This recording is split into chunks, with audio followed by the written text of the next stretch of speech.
here for Evolve. Obviously, we're here every Wednesday for Evolve, and we've got a bit of an interesting show on deck tonight for Evolve. Having a look at the breakdown, we've got Elijah Holyfield, who's going to be in action. That, of course, being the son of Evander Holyfield. There's a lot of excitement around Elijah. So Elijah going to be in action. He's taking on Brooks Jensen. I think this is going to be a really good match, you know, because we saw Elijah Holyfield in his first match kind of really dealing with his opponent quite comfortably, getting a knockout finish, like delivering like this uppercut that looked quite tasty. I don't think he's going to be able to do that against Brooks Jensen. So Brooks Jensen, I think, is going to cause a few problems for Elijah. But I don't know. I think Elijah might edge it. There's a lot of excitement around Elijah Holyfield. So Brooks Jensen, Elijah Holyfield, I'm looking forward to that. Then we've got Tristan Angels in action, and he's quite interesting as well. He's been getting a lot of time on NXT. So Tristan Angels takes on Starboy Chaz Hall. Should be really good. Seeing Starboy back in action. Very fun performer. I do enjoy his work. As we said, he's taken on Tristan Angels. So looking forward to that. And then as well as that, we've got a face-to-face. This is going to be Aaron Rourke face-to-face with Max Abrams. I don't know if they're in an actual match because the graphic says that it's versus, but it also says it's a face-off. So I'm a bit confused. I think it's just a face-off. I don't think it's a match. I think it's Aaron Rourke against Max Abrams, like face-to-face. I'm guessing that's what it is. I don't know. I'm a bit confused by the graphic because it does say versus. So anyway, we've got something going on there as well. So Aaron Rourke, Max Abrams, they're on a collision course.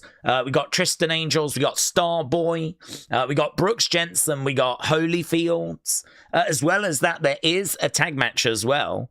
I think that almost certainly confirms that the Aaron Rourke thing is just going to be a face-off, right? Because we've got Cam Hendricks and Harley Riggins. They're taking on Noam Dar and Romeo. And actually, Noam Dar and Romeo were so impressive the other day. Noam Dar and Romeo as a tag team, I think, are very exciting.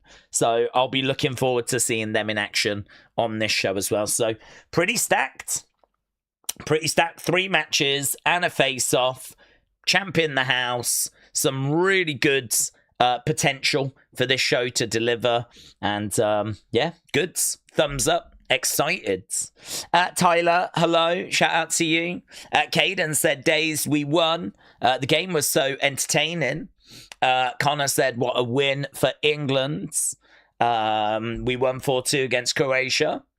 Days TNA have been firing multiple people. There are sale rumors, and they're getting fueled even further. They fired Tommy Dreamer. He was on Busted Open in tears. Ooh. Well, let's see, shall we? Let's see what happens. A very interesting situation to keep an eye on because I think, was it you that mentioned, or someone was mentioning that WWE have got first refusal? I think if WWE wanted to buy TNA, they would have done it, right? I think, though, if the landscape changes and now all of a sudden TNA are looking to sell, this is where WWE have got to make a decision that they probably weren't looking to make. WWE, I think, would have been quite happy to have just kept the partnership going. But yeah, it's going to be interesting because do they want to see TNA get sold? If it does get sold, who's it going to? Is it just easier for TKO, who have got plenty of money? Is it just easier for them to just buy TNA? Which they can do. I mean, I don't know how much it would go for, but wasn't like New Japan something really cheap? I'm sure New Japan was really, really cheap. So I can't imagine that TNA is going to be like 200 million or anything. I'm sure New Japan was like 20 million. So, you know, looking at the market, looking at the landscape, thing is, though, if Tony comes in for it, will WWE get involved? Will there be a bidding war? Could Tony push the price up? Could WWE push the price up? I don't know. It's definitely something worth keeping an eye on. So, yeah, we'll see. We'll see where that goes. That could change the landscape once again. I don't know that it's going to change it drastically. I don't know that it's going to be anything major, but worth keeping an eye on, yes. So we'll have to see where that goes. Daze, how much longer before WWE buys TNA? Especially Sammy, Tommy, and Tessa leaving. Well, apparently Tessa wanted to go. Word on the street is that CMLL want to use her more and more, and she decided that she had to choose and she wanted to go there. So I don't know that that's connected to a sale. I don't know about Sammy, Tommy. I'm not sure about the words, the word doing the rounds in regards to them. So again, if they're getting ready for a sale, WWE I think will definitely be interested, but I don't think that they will be desperate to purchase it. I think that they will try and figure out how does it fit into their portfolio. If they purchase it, what does that mean for them? Has this partnership done anything drastic for them? If, AEW end up picking it up, what would the landscape look like? There's got to be a number, hasn't there? There's got to be a number where WWE would be like, well, if it goes for this, then it makes sense. If it goes over that, then we're not sure that it's really worth it. So I think it's far, far, far from guaranteed that WWE would purchase it if it is up for sale. I mean, even that, it doesn't seem to be confirmed. So it's definitely something to keep an eye on. I don't know how big of a deal it is. It is big in the sense of it changes the relationship that WWE currently has with them. But if you think about it, it wasn't that long ago TNA was working with AEW. And, WWE were fine. I think in that period, WWE were doing Bloodline. Things were really good. So, it wasn't like the end of the world or anything. And then, of course, that relationship broke down with AEW. And now we're in a situation where WWE are working with TNA. So, how much of it, realistically, how much of a game changer is it? If TNA stop working with WWE and even if they go back to AEW, how much does that really change things? I think that there is a number that WWE would probably be willing to go to. I think there must be a value to having TNA rather than AEW having TNA or a third party having TNA. But I think there is a number. I really don't think it's just blank check, let's go as high as, we have to go. I really don't think that's the situation. That's not where my head would be. Because WWE working with TNA is a very recent development. Throughout TNA's history, it's been on the outside with WWE. And in recent history, it even worked with AEW. And obviously, WWE have got to factor that in, but I bet there's a number. Have you seen that Cyndi Lauper figure got revealed? No, I haven't. Cyndi Lauper, is it official Mattel, is it? Let's have a little look. Tyler, shout out to you. Let's go wrestling figure news is where I go for my wrestling figure news. It seems to be a good place to go to. Let's have a look, shall we? See what's on. Ooh, that's nice. That's nice. I like that. Let's have a look. I like that. That's great. That might have to be a purchase, actually. It is the San Diego Comic-Con exclusive Rock and Wrestling 3-pack. So this has got Cyndi Lauper, Rowdy Roddy Piper, Captain Lou Albano. Oh, it's going to sell for $80, but look at the packaging. Comes inside an old school TV. Captain Lou, we've had Roddy Piper, we've had Captain Lou. That's a first time Cyndi Lauper figure. The fact they're making a figure of her says to me that she is under a contract. I don't think you can make a figure unless she's under a contract. And if she's under a contract, surely she's going in the Hall of Fame next year. Surely she goes into the Hall of Fame. We've never had a Cyndi Lauper in the Mattel line. Now that they've been able to make one, oh, that's special. Oh, and there she is with it as well. Oh, that's great. So long overdue. Yeah, no, I hadn't seen this. Today was the England game, which I was watching that, and then I had to go straight into the members, stream. So I have not seen these. Have they shown any WWE superstars?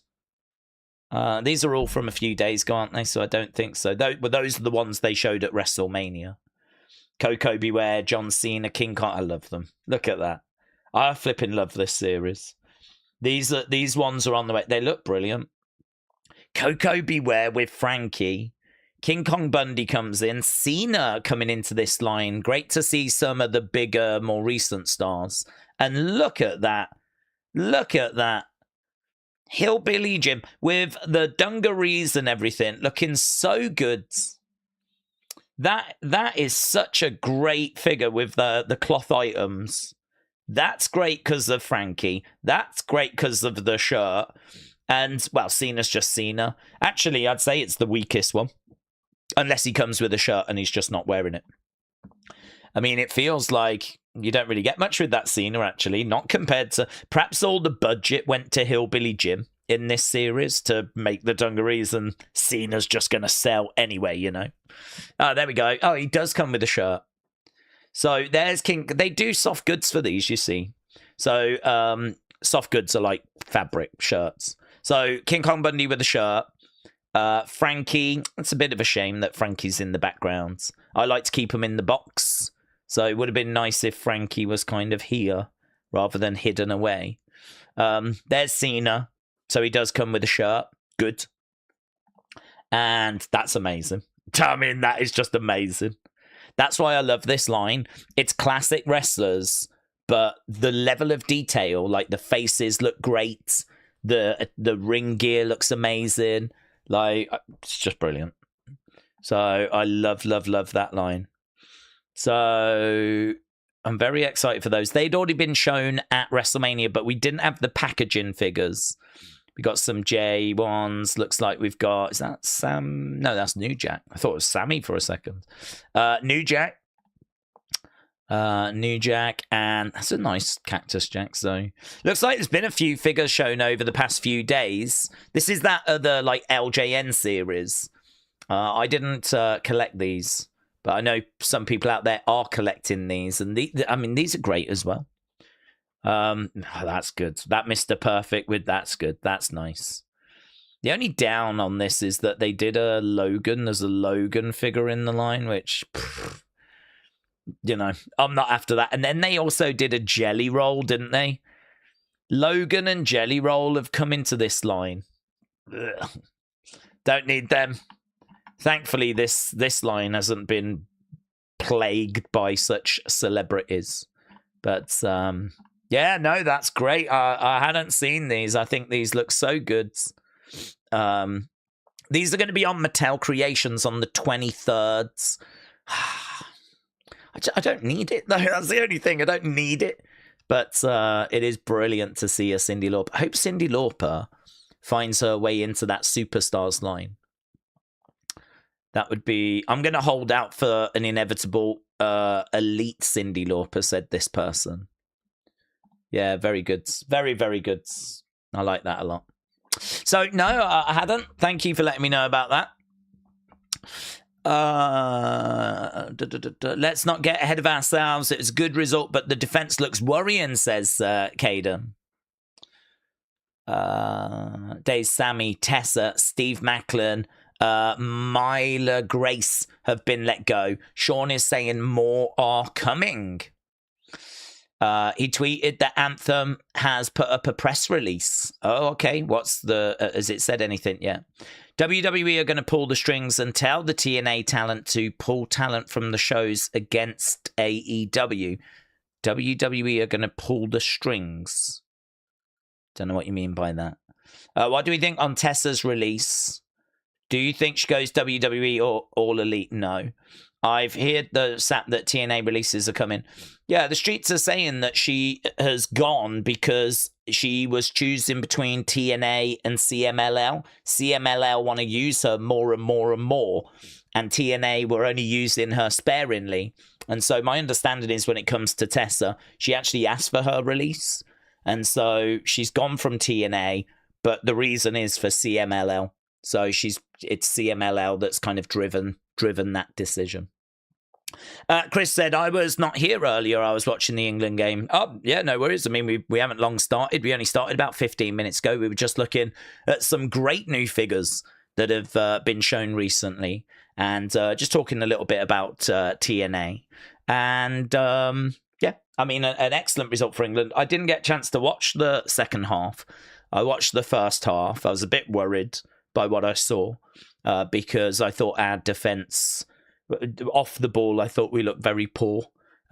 We were sort of giving them a lot of room. We weren't really closing them down.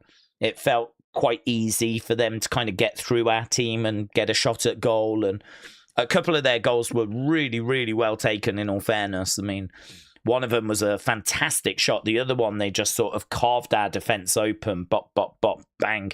And it was like, you know, I don't know if you can do much about that, but I'm sure the positioning could have been better.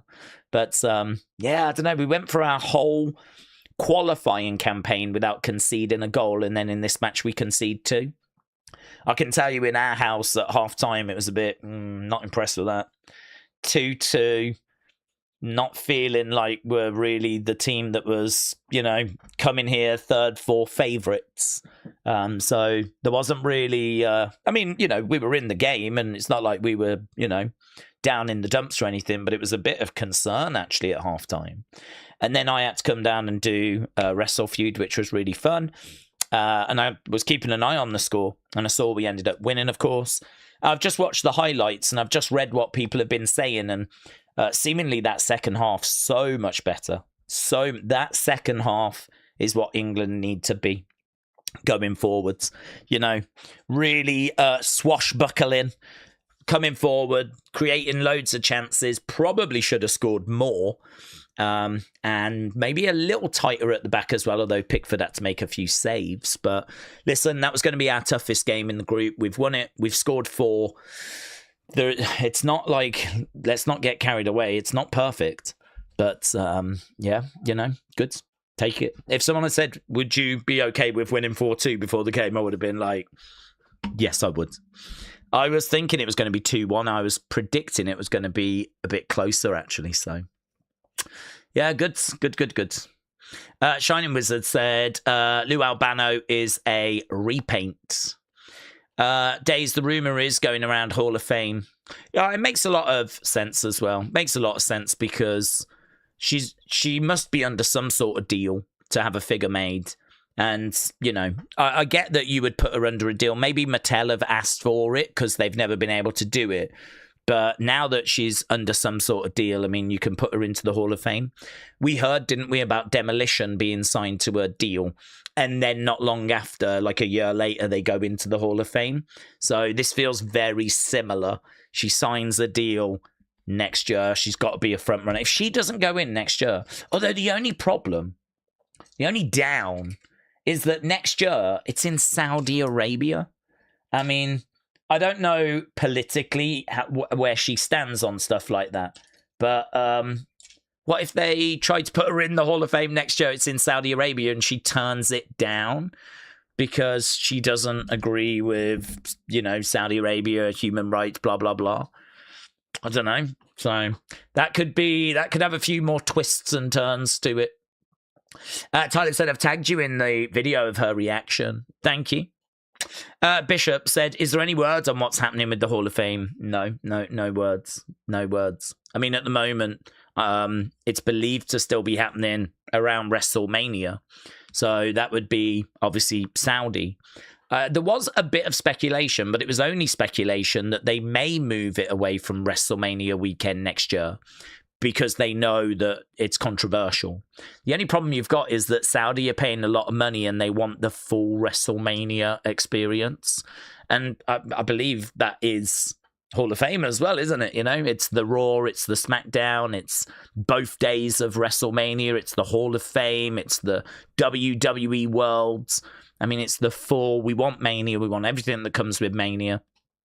So, I don't know, it was only speculation that it may be moved. And I think the reason why they were talking that it could get moved is because it is so controversial. There could be some people that get invited to go into the Hall of Fame that actually turn it down. Because it's a controversial place to be going, isn't it? You know? So, I don't know. I don't know what they're going to do there. And it'll be very interesting to see if they offer it to her, if she accepts it. I mean, if she turns it down, I don't know when they get back to her, because Batista turned it down. He was meant to go in 2020, and he turned it down because it was the pandemic. And he was like, I want to go in when there's fans. I don't want to go in when there's no fans. And so he turned it down. And we still ain't got back to putting him in. So if she turns it down, I don't know when we get back to putting her in. And it's so annoying because there's so many celebrities that go in that just didn't massively contribute. Her contribution is absolutely huge. Her contribution is one of the biggest contributions any celebrity has ever given. I mean, just before WrestleMania, we were doing the whole rock and wrestling thing. MTV had just started, and WWE kind of aligned with Cyndi Lauper. And because Cyndi Lauper was like the big star in that period, it made it a lot easier for WWE to get MTV attention and get onto like MTV News and get onto the programming. And actually MTV even showed a couple of early WWE specials. You had like the Brawl to end it all, and I think, wasn't it the War to settle the score? Like, these are two pre-WrestleMania shows that are just like TV specials. I think both ran on MTV. And it's that whole rock and wrestling thing. And of course, you got the Hogan cartoon, which I think was also called Rock and Wrestling. And so really WWE in that period, they're trying to align themselves with music, and they're trying to align themselves with pop culture. And, you know, one of the biggest stars in that period is Cyndi Lauper, who comes in and manages Wendy Richter. She doesn't wrestle, but she, you know, features quite often. She gives Wendy Richter advice. She's on the outside. She's bringing that star power. It's a brilliant way of using someone. It would be like Taylor Swift kind of coming in now and being, I don't know, Lyra Valkyria's manager as she tries to help Lyra get to a world title, you know. And it kind of sets up Lyra versus Liv. And, you know, you could kind of see a storyline there where Taylor doesn't actually wrestle, but she's kind of giving advice to Lyra, and you could imagine the attention that would get. And that's kind of what Cyndi did for WWE at one of its most critical periods in its history, as it's trying to build to WrestleMania. It's such a shame that she doesn't and has not gone in the Hall of Fame yet. People have always been confused by it. People have always questioned if there's like a sourness to the relationship. So I don't know. It'll be fascinating to find out as to why has she not gone in already? What has took so long? How can you have a celebrity wing and not put in one of the most important celebrities that's ever kind of aligned themselves with WWE? So it's good to see some wrongs being righted, honestly. Wrestling news, let's keep it clean, said Brian. Yeah, Brian's always desperate for us to keep it clean, and I completely agree.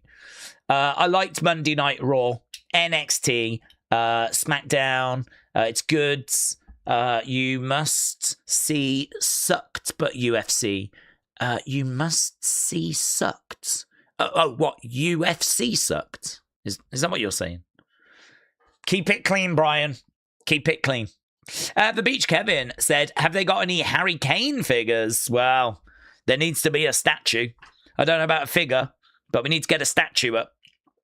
But he's the main man, isn't he? And, you know, he is loved and he is really appreciated.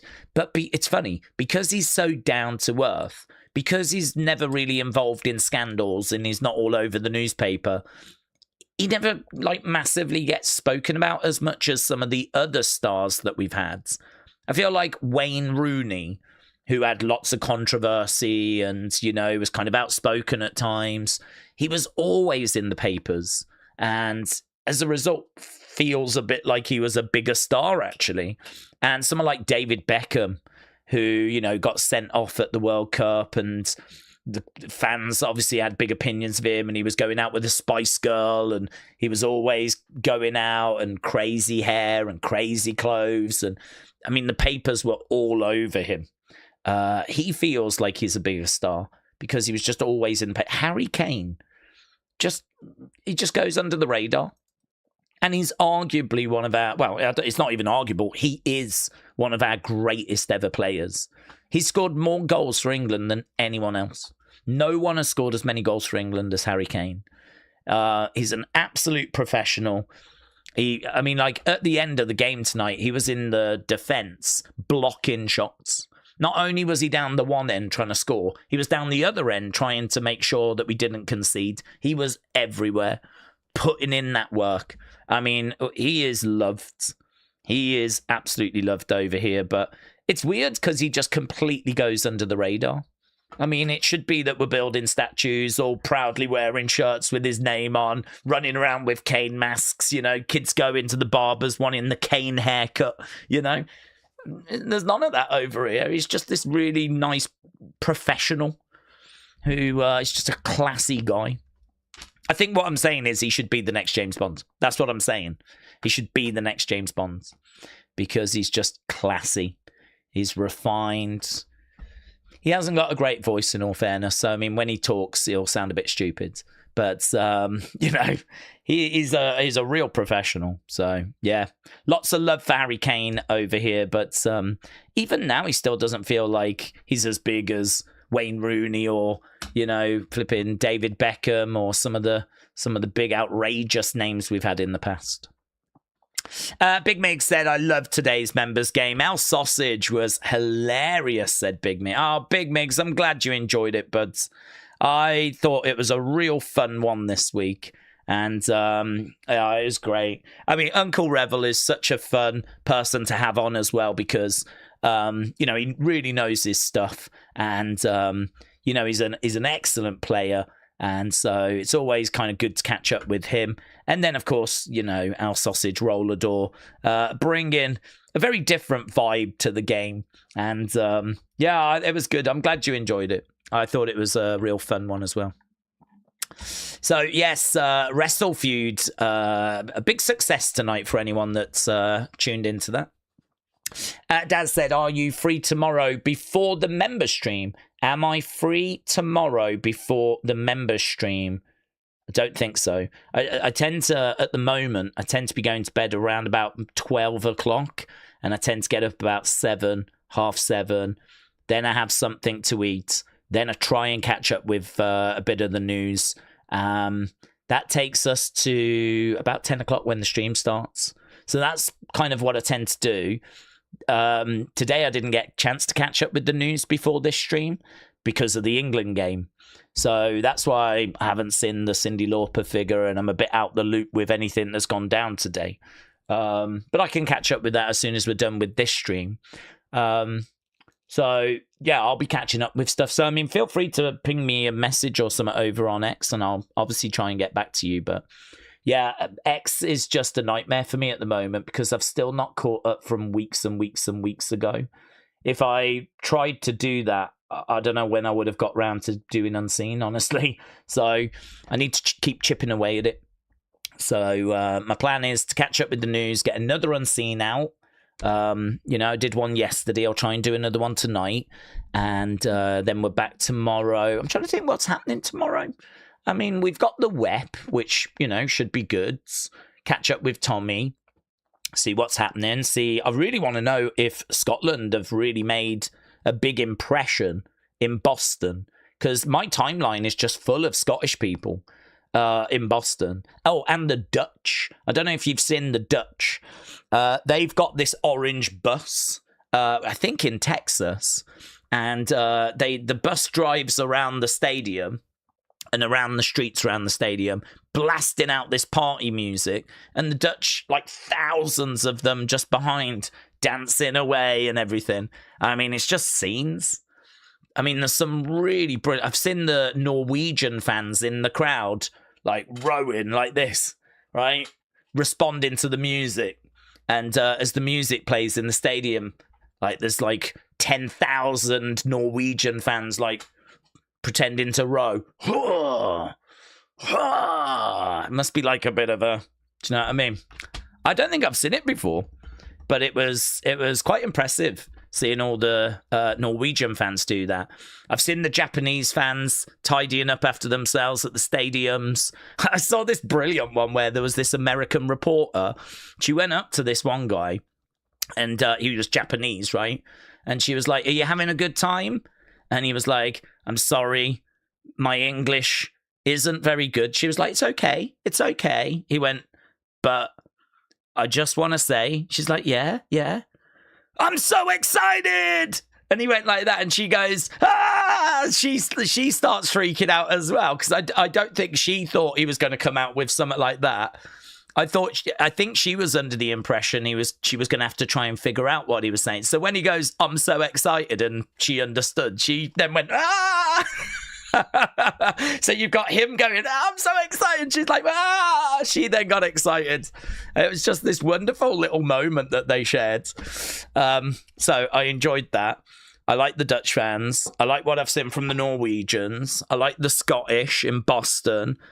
Bagpipes blaring, walking down the street. They've drunk Boston dry. There's several pubs saying they're out of beer. So that's a story coming out of Boston. Obviously, the Knicks fans going crazy in New York. Right now, America, it does seem the place to be. Obviously, there's been a lot of controversy coming into the World Cup. But my timeline is just full of different places all over America, just having vibes, just having so much fun. It's a brilliant advert for the World Cup, but it's a brilliant advert for America right now. I think at a time where it's kind of needed, because obviously there's a lot of, feelings about America and different things that have been going on. But yeah, it's nice. It's good. It's really nice, honestly, to look down my timeline and just see good vibes and just see people having fun and just all these fun little clips and everything. It's, there's blooming policemen wearing Scotland jerseys doing keepy uppies, and it's good. It's good. This is what makes the World Cup so special, is that you get all these kind of moments and clips, and it's just so much fun. I haven't really seen much from the English fans, to be honest. I haven't really seen much, with them out partying. I've seen a few clips of them in pubs or whatever, but the Scottish seem to be winning, and then the Dutch are very close second. So, yeah, good vibes, good things going on at the moment. Shining Wizard said Our Sausage would have won if it wasn't for those meddling kids. The Rib said, speaking of which, I still haven't got the final Cena figure that I ordered. What about Speed, said EQ92. I don't know. What's he doing? I've seen him in the stadium, chatting to different footballers. I saw him catching up with Roberto Carlos, and I've seen him talking to Mandani, the not Prime Minister, the Mayor of New York. So I've seen him kind of chatting to a few people in the stands. But to be honest, I don't watch Speed, so he doesn't really get recommended to me. But even so, a few of his clips do kind of come onto my timeline. Where's your happy dance since England won 4-2, says Edwards. Well, I'm very happy. To be honest, I feel a little bit kind of out of it because of the fact that I missed the second half. So, I was doing wrestle feuds, and I loved it. It was so good. I don't regret missing the second half. It was a really fun episode. So I mean, that was good. But yeah, I mean, when I sat down, it was 2-2, and England hadn't really played that well. To be honest, after what I saw in the first half, didn't really feel worthy of a happy dance. So I had the phone here. I saw, the score update, and I saw as we scored a third and then, got a fourth. And I've watched the highlights. So to be honest with you, I think it's more relief. I think I feel relief. I'd probably feel different if I'd watched the game. But because I didn't think we played that well in the first half, that actually for us to get the results, it doesn't really feel like, party time. It feels a bit more like, oh my God, thank God for that, England's defence in that first half was not great. I'm glad we managed to pull it out in the second half, but we've got to do better than that. So we take it. Yes, we move on. A lot of people saying it's one of the best games they've seen in the tournament so far. So that's great. I'm glad that people have obviously watched it and enjoyed it. And yeah, good. On we go. But to be honest, it's more... it's kind of more relief than anything else. I've heard the El Grande mask is now up to 40,000, said the Beach Kevin. Yeah, I've heard that. Tyler said, not sure if you're in Daze's Discord, you will find him. I don't know, what's that about? Daze, do you think England will win the World Cup, said Mr. Dow Jr. If they're in the finals, would you do a live stream? Yeah, I got asked about the final. I'm not sure. I mean, we might do. I don't know. It's difficult, isn't it? Because if England are in the World Cup final, I don't know. I haven't even thought about what I would do. We did a Euro final when England were in that, and obviously England's fell short, unfortunately. But I don't know, a World Cup final. Never seen it in my life. They've never been to a World Cup final apart from when they won it in 1966. I mean, do you know what I mean? That's 3 years before man walked on the moon. That's how long ago that was. So it would be the biggest thing in my life. I can't think of anything that could happen.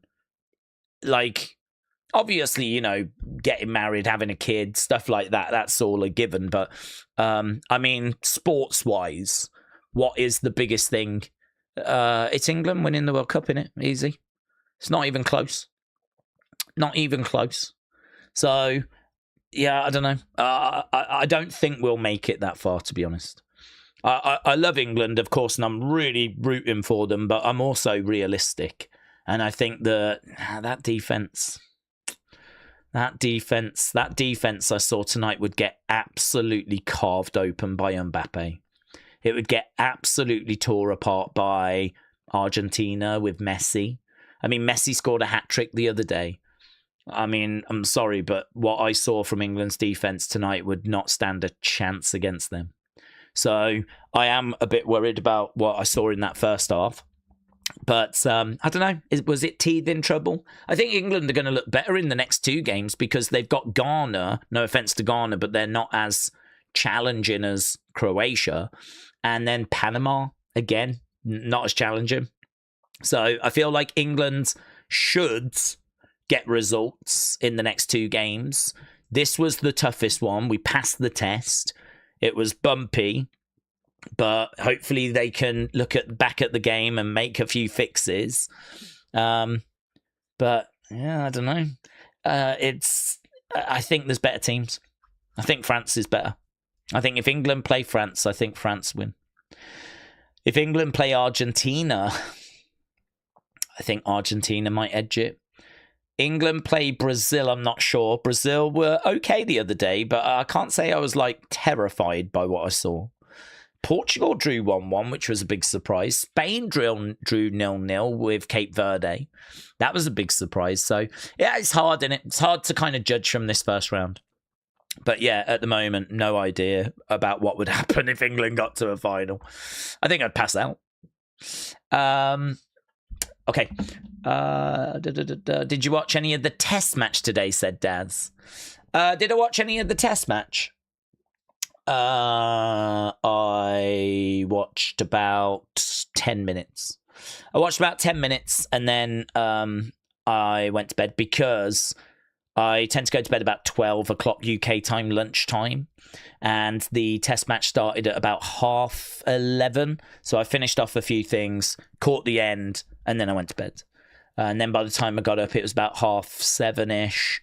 Had something to eat, watched the build to the game, watched the first half. I was seeing, kind of the people in the pubs getting ready and checking out the team, listening to what they were saying about the team. So I kind of watched the builds, and then I watched the first half, and then I got the stream set up and did the members thing, and now here I am. So that's kind of been my day today. It's not been a crazy day.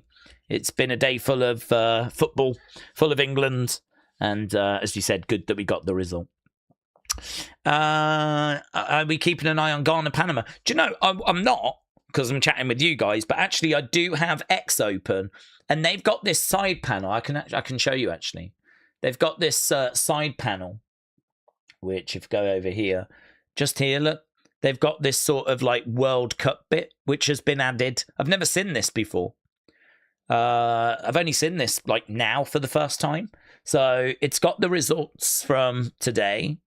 And the next game is Colombia against Uzbekistan. That starts in just over a couple of hours. So I can see it's Ghana 0, Panama 0. We're just coming up to the 40th minute. So I don't actually have the game on, but I can see what the latest score is here. And obviously England are going to be playing those two teams. They're the other two teams in England's group. So I've just got the score there, so I'm aware. Right. Hello everyone in the chat, said Dean. Hello Dean, hope you're doing well. King Gamer said, are you a bit dissatisfied with the handling of LA Knight? It's a shame he's not won a world title. His fans are becoming impatient. I'm not really dissatisfied, to be honest, because I'm not a massive LA Knight fan.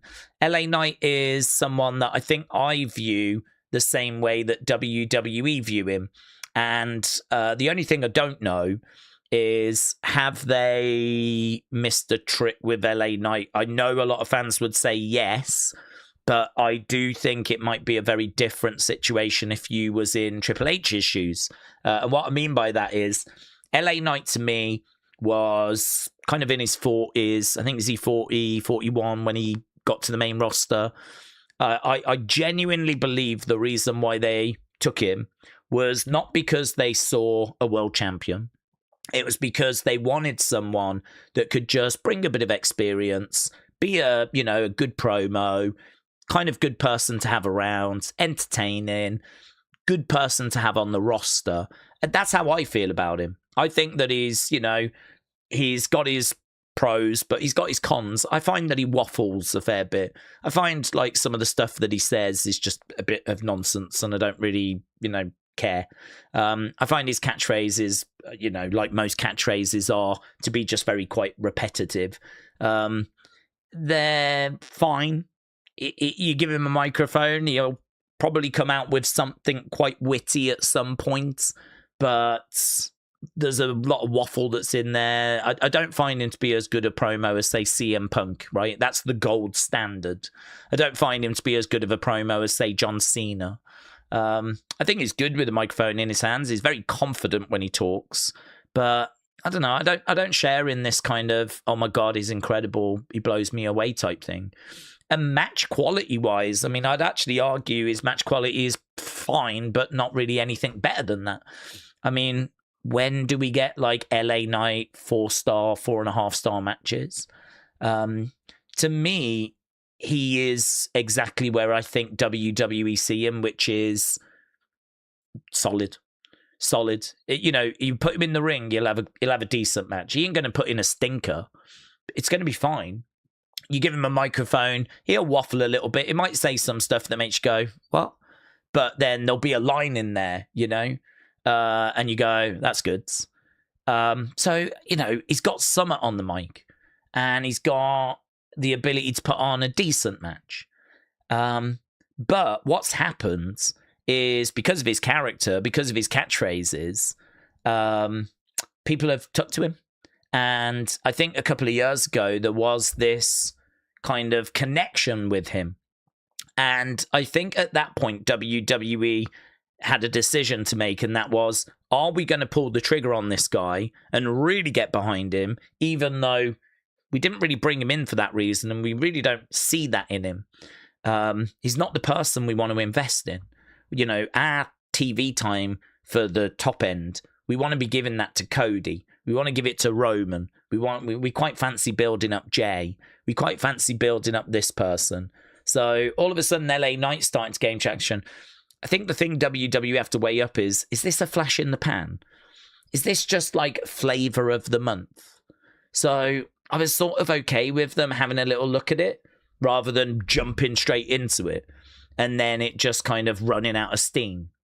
But it kept going, right? It kept going. It kept being a thing. And so I think WWE then look at the numbers and they go, what's the merch sales look like? Where is he? And this is where it becomes debatable. This is where, for me, this is where the real conversation can be had. LA Knight fans will say, you've missed the boat. You should have pulled the trigger. He was red hot. He was doing really well on the merch sales. He was ticking all the boxes. He proved that he was not just flavor of the month. And you still didn't pull the trigger. And so I can totally understand why LA Knight fans would say that. On the flip side, I could see WWE turning around and saying, yeah, the numbers were good, but there was other people that had good numbers. And if we're in a situation where we have to choose, we're going to choose the other person that we wanted to get behind. I do not think this is Triple H hating LA Knight. I don't think this is Triple H like with an agenda against LA Knight. And I know that narrative is out there and it's quite fun for people to have that narrative. I think the truth is that he was brought in to do a certain job. And for WWE to sort of change him from that job is quite an investment. It's quite a change. All of a sudden, then you're going to give him opportunities rather than other people. So, WWE have really got to be convinced that this is the right direction. I think they've dilly-dallied. I think they've dragged their heels. I understand why LA Knight fans are frustrated.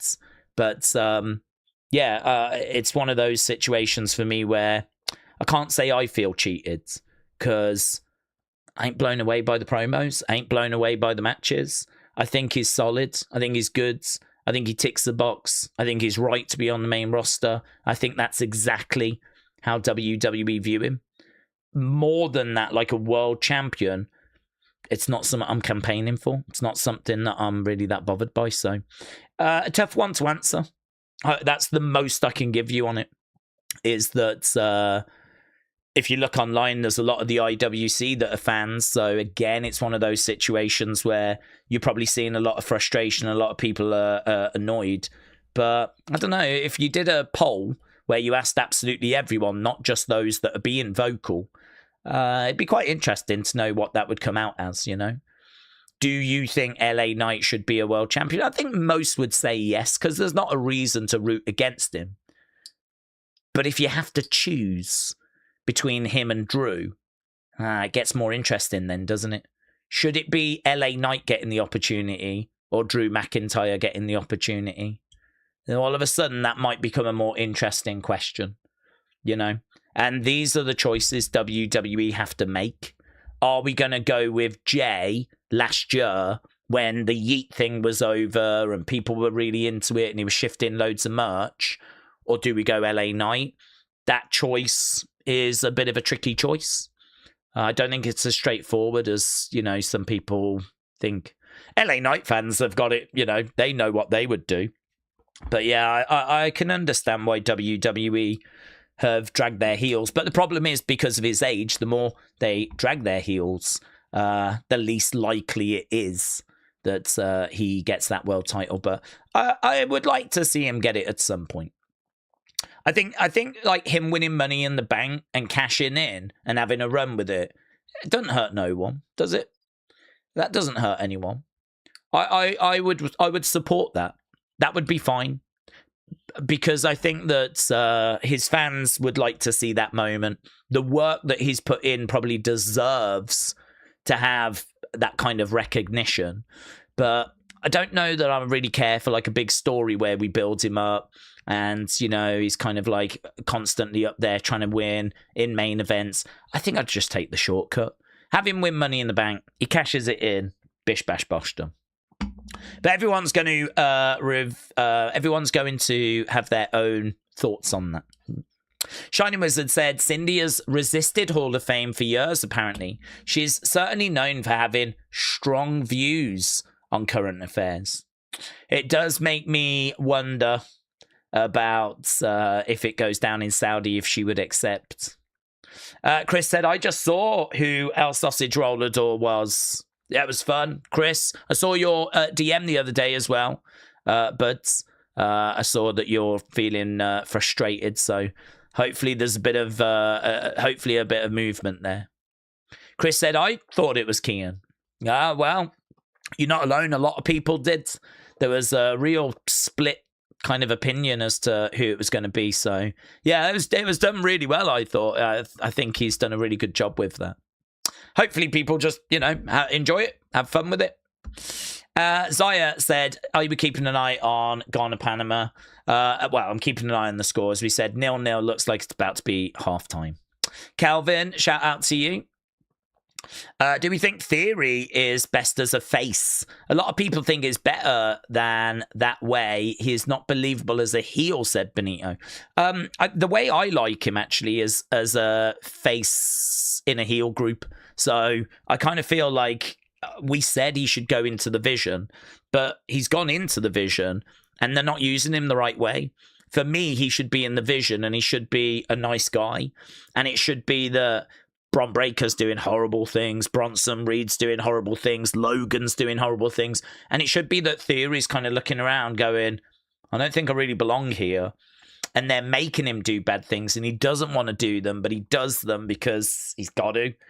He's being pressured, and it's a bit like Sammy and the Bloodline. So yeah, I think Theory works better as a face, but I think the story is more interesting if he isn't just out there being a face. I think it's more interesting if he's kind of in this situation where, the fans can sort of rally behind him. Stand up for yourself, Theory.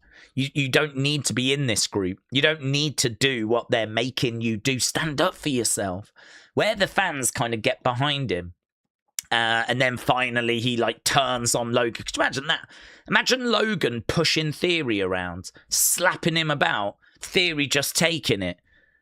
Can you imagine the fans being like, come on, Theory, look at him. Stop being pushed around by Logan Paul.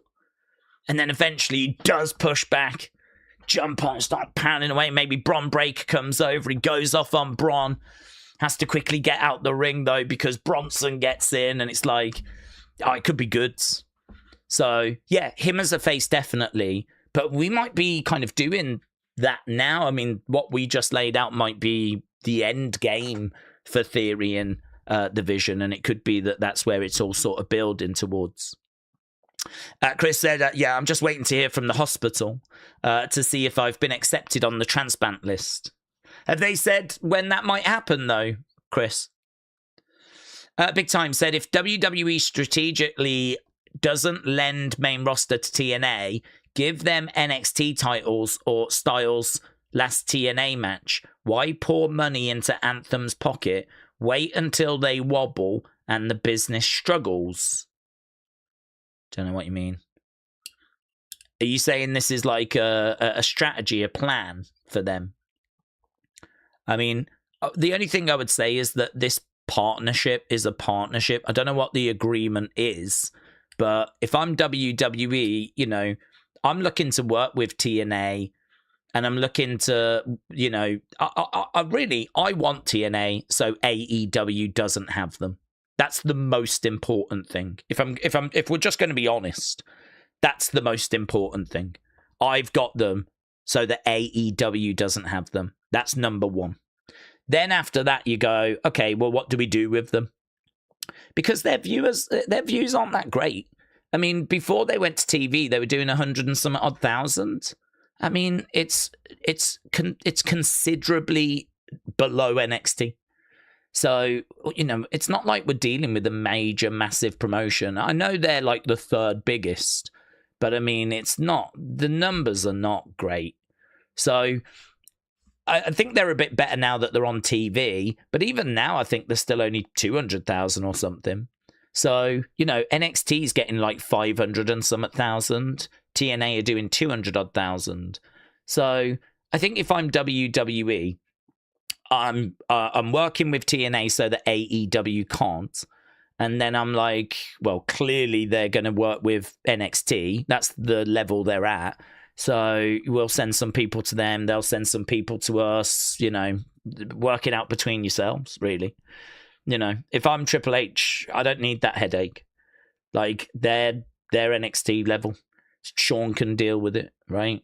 I'm worrying about Raw on Netflix. I'm worrying about WrestleMania. I'm worrying about SummerSlam. Yeah. I'm worrying about all of that.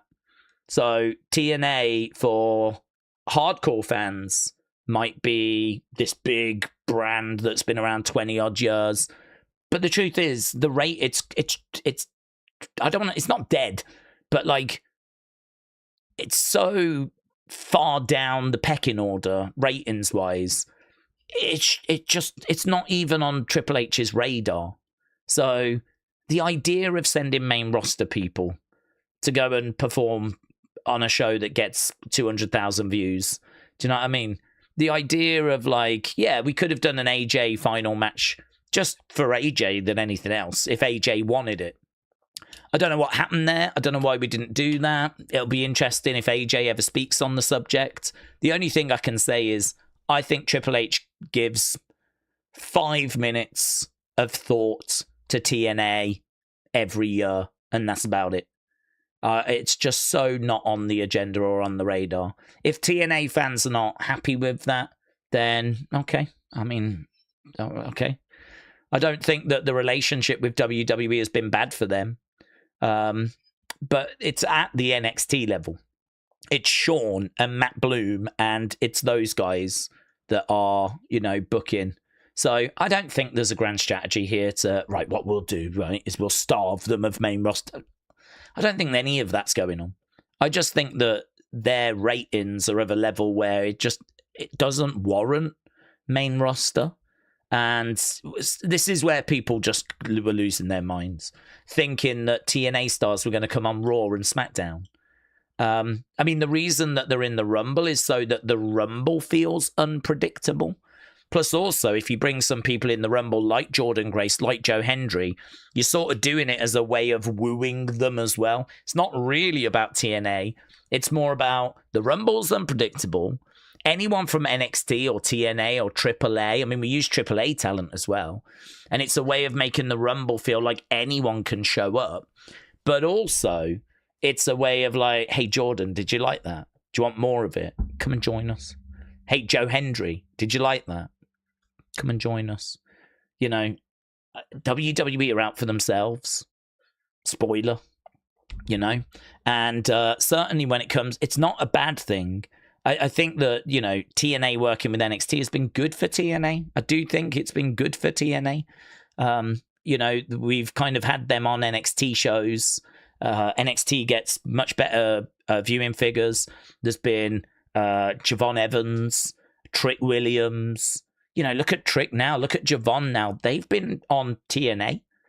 You know, they got used over on TNA. JC Jane was Knockouts champion for a time. And she went over to TNA. So, you know, we've kind of had Kalani as well. She was over there. So I think we've done an okay job with the NXT level. But I don't think it was anything more conspiracy than that, to be honest. I know it would be fun to think it was, but I don't buy those conspiracy theories. I just think that it's so far down the pecking order, we don't really give it much more thought than we really have to. So I don't know where we go next with it. I don't know what they've got lined up next. Obviously, it's going to be interesting to see the twists and the turns of this thing. But I don't think again, because of the rating and the viewing figures, I don't think WWE are going to be paying over the odds or going crazy with the amount of money they're going to be willing to spend. I think they're just going to they'll have a number, and I think they're going to want to make sure that, they are in the mix. They're not going to want to see it go for like 2 million to AEW. If it does, I'll be shocked, and I'll be really disappointed that WWE didn't put a bid in. If it goes for like 2 million to AEW, like it needs to go for like 20 odd million, something that TKO are like, nah, it's not worth it. You know, maybe they can even push the price up. I wouldn't be shocked at that. Imagine if AEW buy it, but they buy it like 20, 30 million when it was originally up for sale for like 2. And WWE have just sort of pushed that price. I could see something like that happening. Okay, here we go. We are underway. We've got 50 odd minutes. It's quite a long episode tonight. We've got quite a few super chats that we need to get to. So whilst the episode's on, I'm going to be digging into those. Challenger Dark said, Daze, I know that we're a wrestling community, but I just wanted to ask about the World Cup. Sure. And your opinions. What a cup it's been. Thoughts? No, I think it's been brilliant. I've really enjoyed it. I am underway with the show, by the way. We're 32 seconds in. Yeah, no, I think it's been brilliant. I think that it's been a real festival of football. Oh, here's Timothy Thatcher.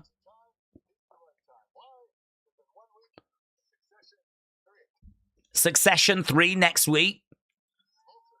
That's big. Succession 3 next week.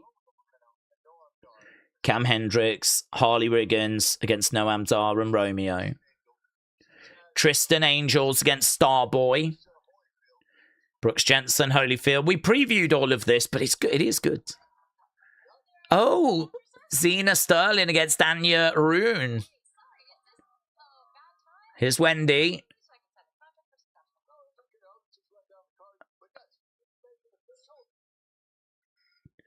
Xena Sterling in action tonight. Okay, there we go.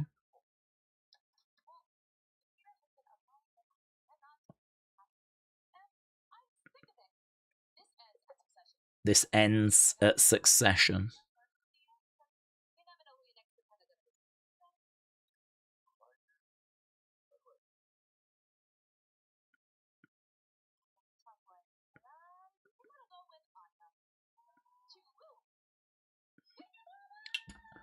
Okay, there we go. Wendy Choo has signed her contract.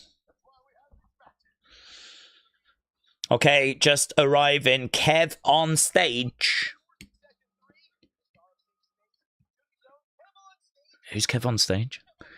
Kev on stage arriving. Looking at the performance center. Apparently it's a Tubi star. So yeah, Challenger Dark. It's been a really good World Cup so far. I think there's been some big shocks. Spain against Cape Verde, 0-0. It's weird that like a draw would be a big shock, but Spain are like the favourites for the World Cup. Cape Verde, I think it was their first World Cup. They're an island or a cluster of islands. So for like Spain to like flipping draw 0-0 with them is a big shocker. Actually, Portugal drew today against the Congo. That's crazy as well. So we've been getting some great games, great results, some great goals.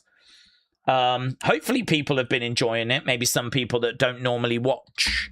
Hopefully they've been enjoying it. But I must admit, I'm feeling a bit better now that obviously it was quite late for England to play in the tournament. I'm feeling a bit better now the England game's done. We got the 3 points on the board. Managed to score 4 goals, which is great. We did concede those 2, though. I can't shake the fact we conceded those 2. I'm worried it's going to bite us in the ass. Brooks Jensen, Holyfields. So, yeah, hopefully you're enjoying it, Challenger Dark. Chris said there's a Funko Pop of Harry Kane. Oh, is there? I've also got a Bellingham Funko Pop. He's from Stourbridge. He is from Stourbridge. They've done a big painting on the side of the... Do you know, the funny story, the shop that I used to buy my Hasbro figures from, which is... those were the WWF figures from the 90s, the early 90s. Where I used to go and buy them, the side of that shop is where they've put the Bellingham picture. So someone's painted on the wall outside this big Jude Bellingham mural. Looks good. Yeah. And that shop is still there where I used to go and buy the figures. I don't think they really do too many toys anymore now, though, which is a real shame. But I did do a Stourbridge toy hunt. It's one of my favourite videos, actually. One of my favourite videos that I've ever done is me going back to Stourbridge and actually showing you around Stourbridge a little bit and going, this is where I used to get my figures from, and this is the park I used to play football in, and this is the leisure centre where I learned how to swim. And so I really do kind of, you know, go around and show off Stourbridge. So Obviously, you know, that's kind of where I'm from, and it's where I grew up. It's where I spent the first 20 odd years of my life. And it's where my love of wrestling all started as well. I mean, yeah. So Jude Bellingham is from Stourbridge, as many of you know as well. He's the second most famous person from Stourbridge, just behind me. So love that for him. Right, we are underway. Brooks Jensen's come out with some really ripped jeans. Big clubbing blow there by Brooks Jensen. Forearm smash by Jensen. These jeans are just hanging on by a thread. This could be a really fun match. Oh my God.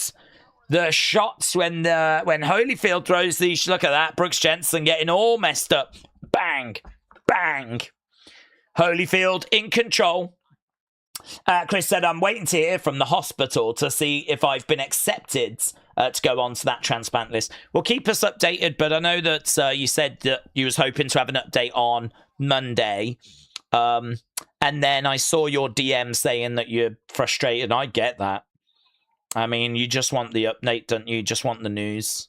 So, yeah, people obviously would like to get an update. So, definitely sending all good vibes your way, Chris. So I'm hoping that you get some good news very, very soon. Back elbow. Brutal there by Brooks Jensen going for the cover. Brilliant pace in this first match, you know.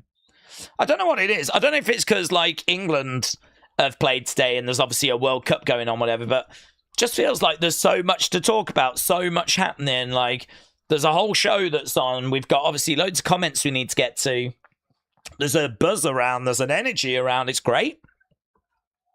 So, very exciting Evolve stream at the moment where there's lots to have our attention on.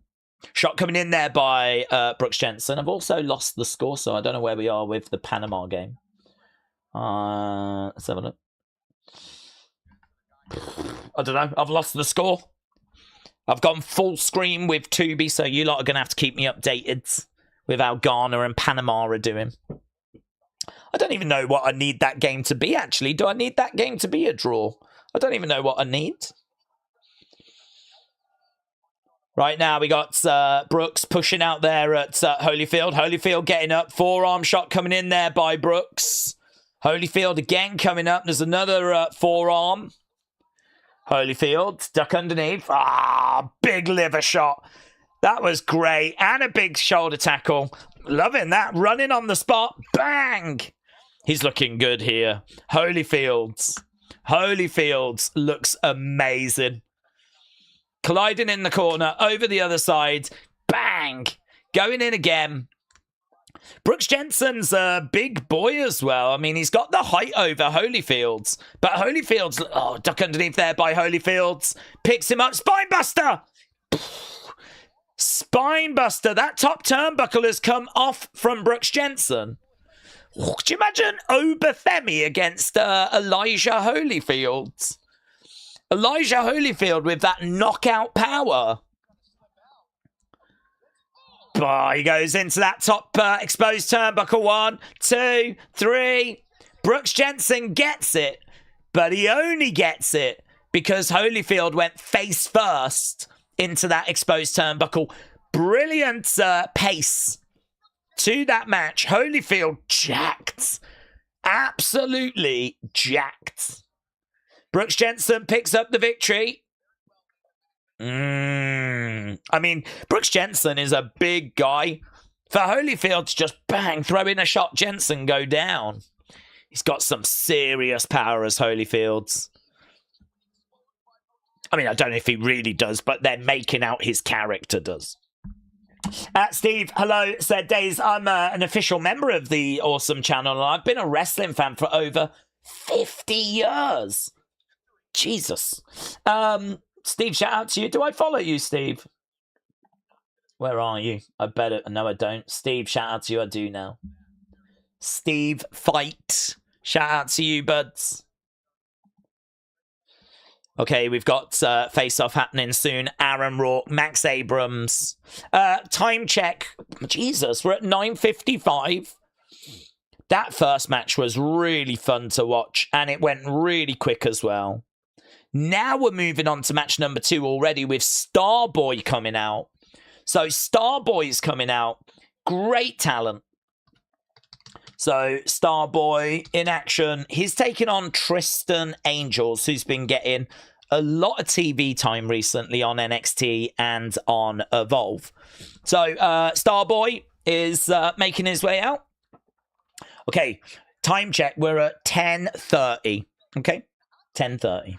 So Steve said, I'm a member of this channel and I've been a wrestling fan for over 50 years. This group of people with you, Daze, is the best I've seen. Thanks for all you do. That's really kind, Steve. I really appreciate that. The community will appreciate that. And I'll tell you something that's been really fun for me. And that has, and I don't know why we weren't doing it earlier, but we do Wrestle Feud on the members side.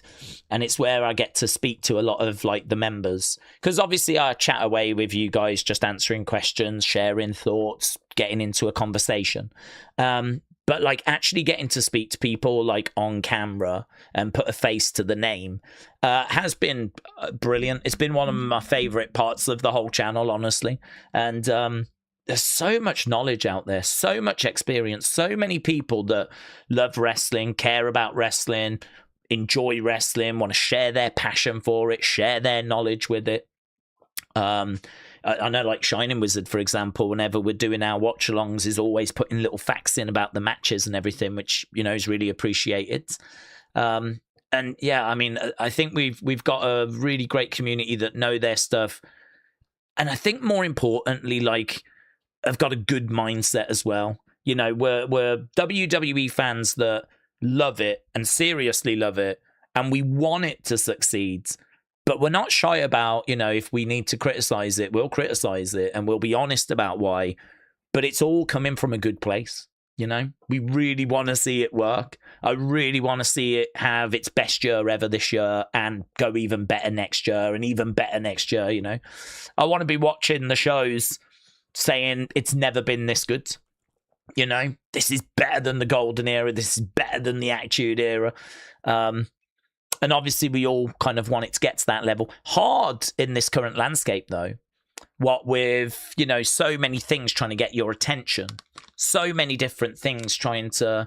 But I don't know if you've heard, there's going to be a social media ban in the UK. People that are under the age of 16 next year are going to be banned from TikTok, from YouTube, from... So I wonder, actually, if by reducing some of that noise...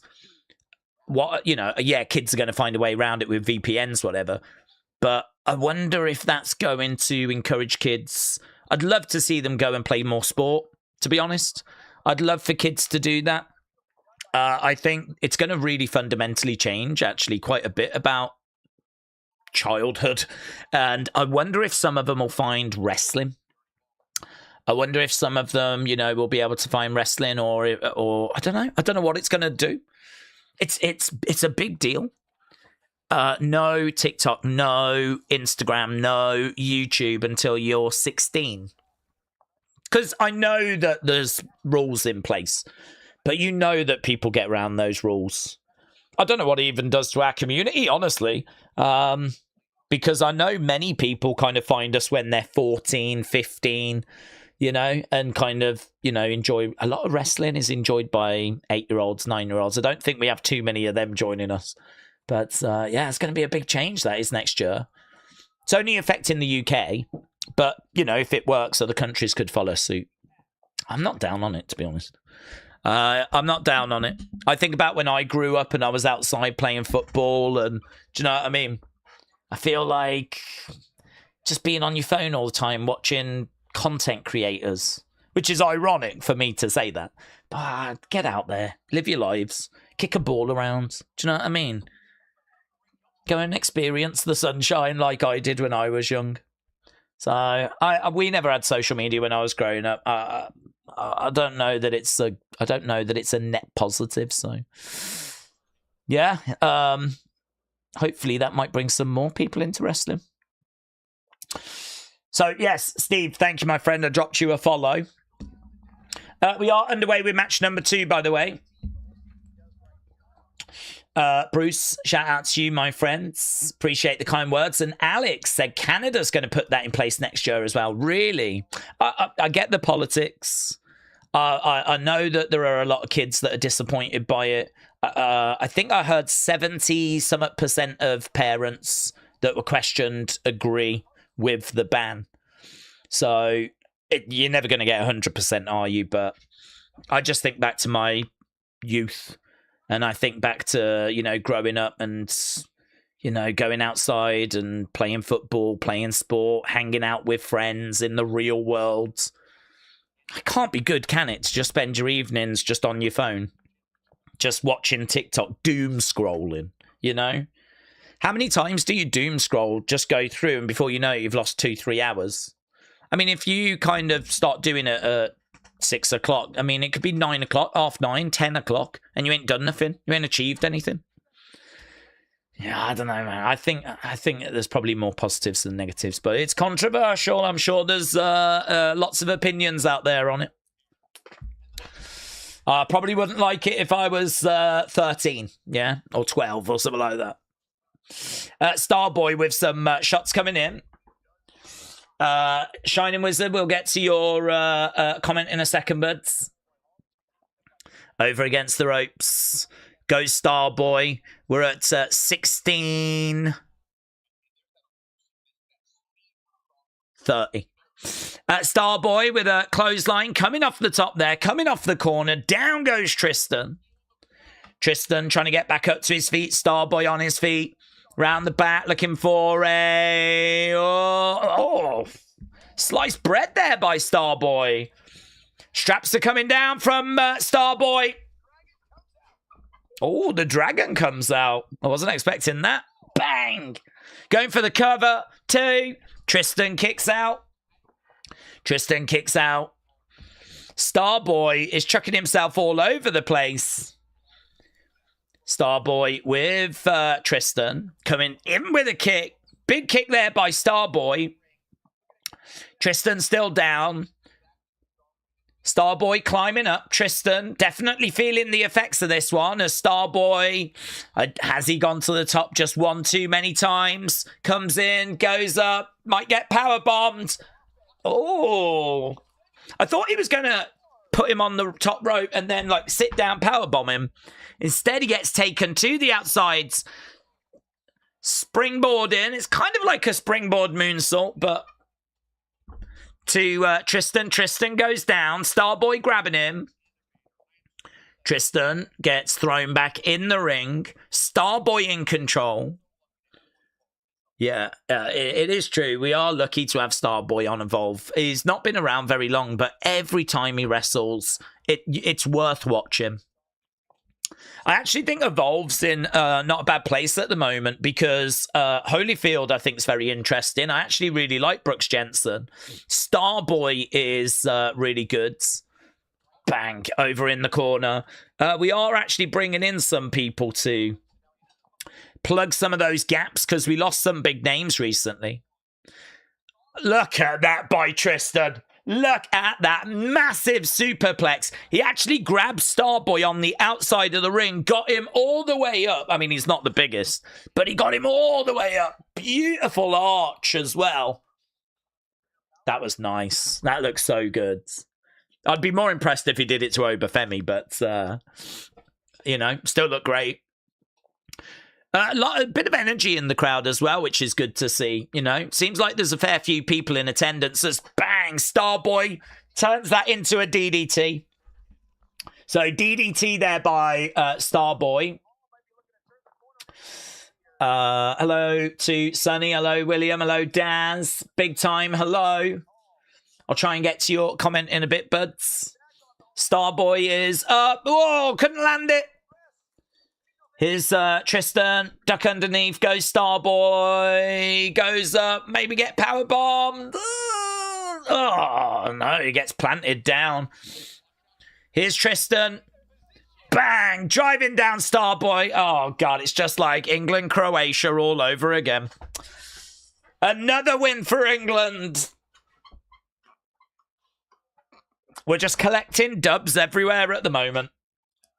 Tristan Angels picking up the win over Starboy. Starboy was very impressive, but I think it might just have been the size at the end of the day that just meant that Tristan picks up the victory. So there we go, match number 2. And it's a win for Tristan Angels. Shining Wizards, shout out to you, my friend. Let me go to your channel. Don't even follow you. I'm a flipping disgrace. Chris, do I follow you? Let me have a look. No? God. Challenger Dart, do I follow you? Yeah, I do. Okay, well, we managed to fix a few things there. Here's Tristan. He's just going to say a few words. I feel like there's been less commercial breaks here. I haven't even got a chance to dig into comments. Sign in the crowd says, Brits do it. And I don't know what the rest said.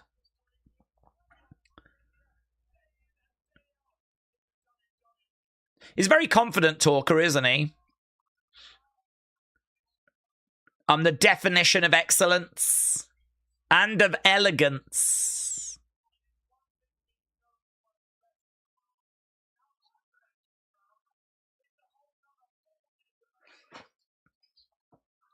Why is he like leaning down to talk? Is crouched. Oh, Brits do it better. Is she a Brit? Is she a Brit? Or is she just a Brit lover? Coming up next, Anya Rune taking on Xena Sterling. I think Anya Rune's quite interesting. I think she's interesting. She's a little green. Well, she's very green. Her hair's very green. She's about as green in the ring as her hair from what I've seen of the couple of matches so far. But she's a good-looking girl. And I think there's definitely potential there. The anime character's a bit different as well. I think it would work on the main roster. People love anime. So, you know, a girl that's like really into anime, you can see the presentation, can't you? You can see the graphics. You can see the merch. I'm sure she could have some great catchphrases and hand gestures. Xena Sterling is backstage. Shining Wizard said, I've been asking for a while now, but at what age do we think an NXT talent should be expected to make the main roster before they accept it just might not happen for them? I don't think there is an age, to be honest. I don't think there is an age, but because if I look at LA Knight, he spent most of his career outside of WWE. So by the time he came in, he was really late in his career. I don't think he hits the main roster till he's like 40, 41. And I think that you could easily, you know, say, oh, it's too late. Why are we even bothering to spend time with LA Knight? What's the point? We can have someone else that's much younger. Take LA Knight out, put someone else in that's like in their 20s.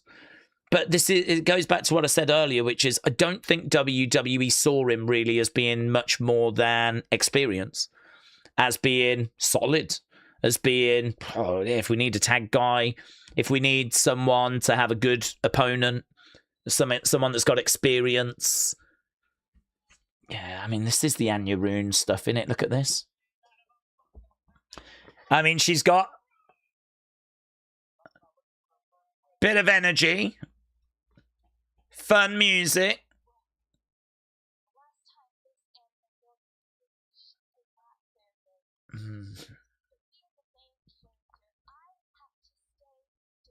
I have to stay determined.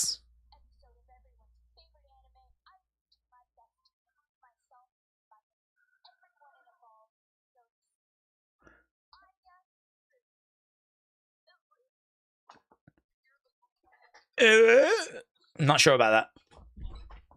I don't mind that. But I don't know if I need the ooh. I'm sure we could make a better noise.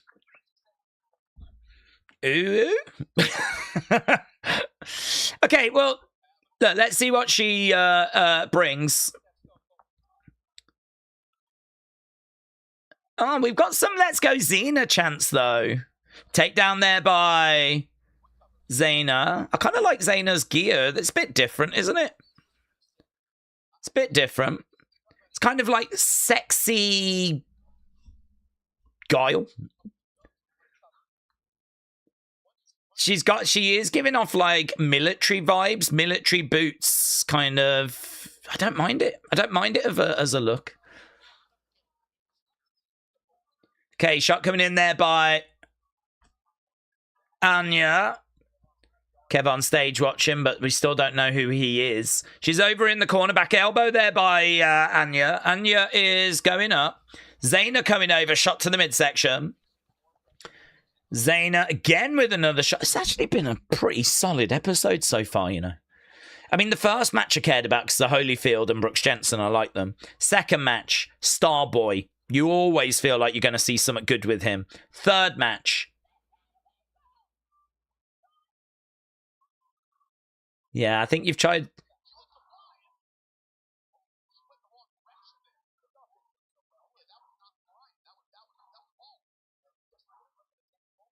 Okay, I don't know what that was. I don't know what I've just watched. This anime girl is going to fly. First of all, I think you said a little bit too much there. And then she slipped and she literally just fell. It's not even that Zaina went against the ropes or anything. She literally just fell off the top. Now, either that's a botch. Either that's a botch. Or for some reason they have done it on purpose. It feels like it's on purpose to me.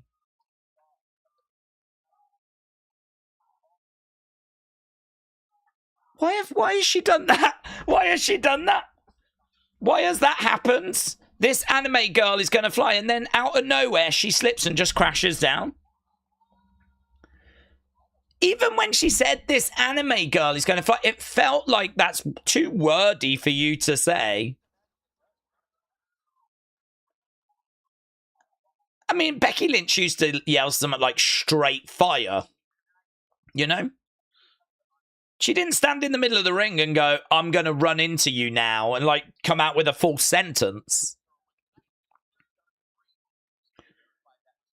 I feel like you go up and you do a little short catchphrase. You don't go, I'm going to fly now. She's going up again. Yeah, look, now she's looking a bit nervous. Is this why she did it the first time? Because she's trying to overcome some... What is going on? Why has she not got the ability to stand on the top rope?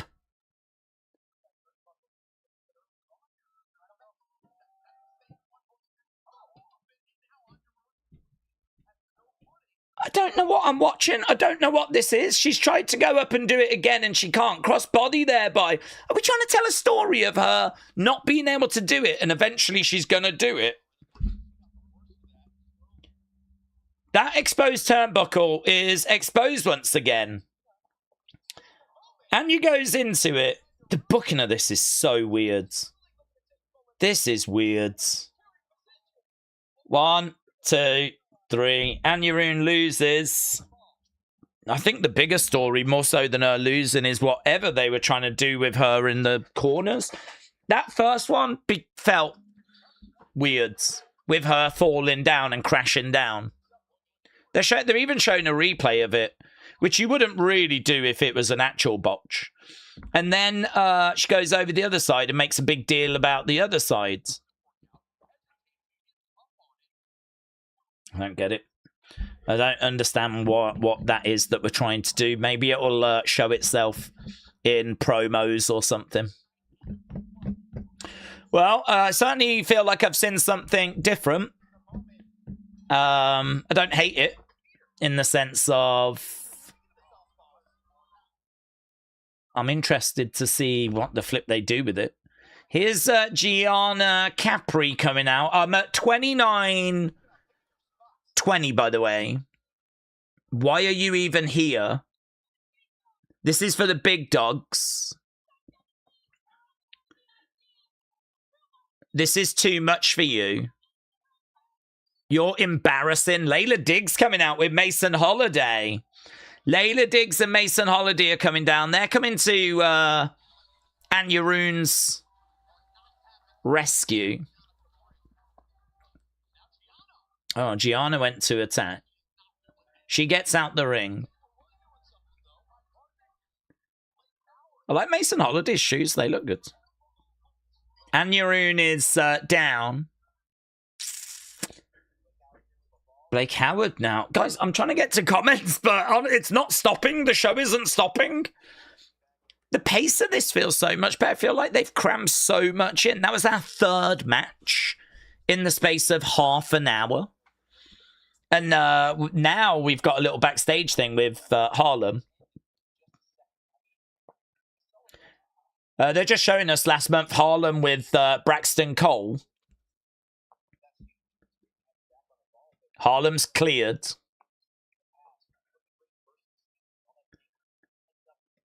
You look like you're going to burst at the seams with all that pent-up anger.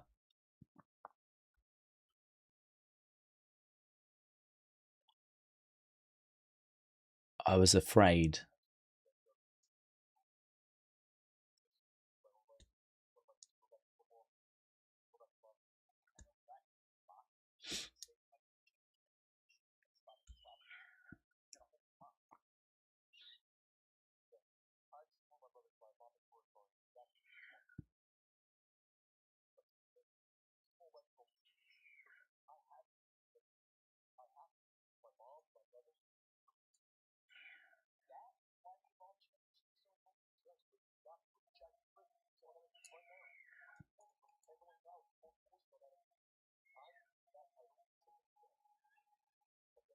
Yeah, I like that.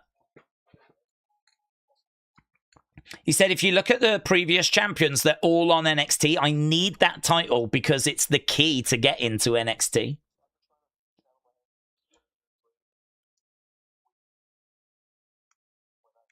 When I get cleared, I want Braxton Cole. I thought he said he was cleared earlier.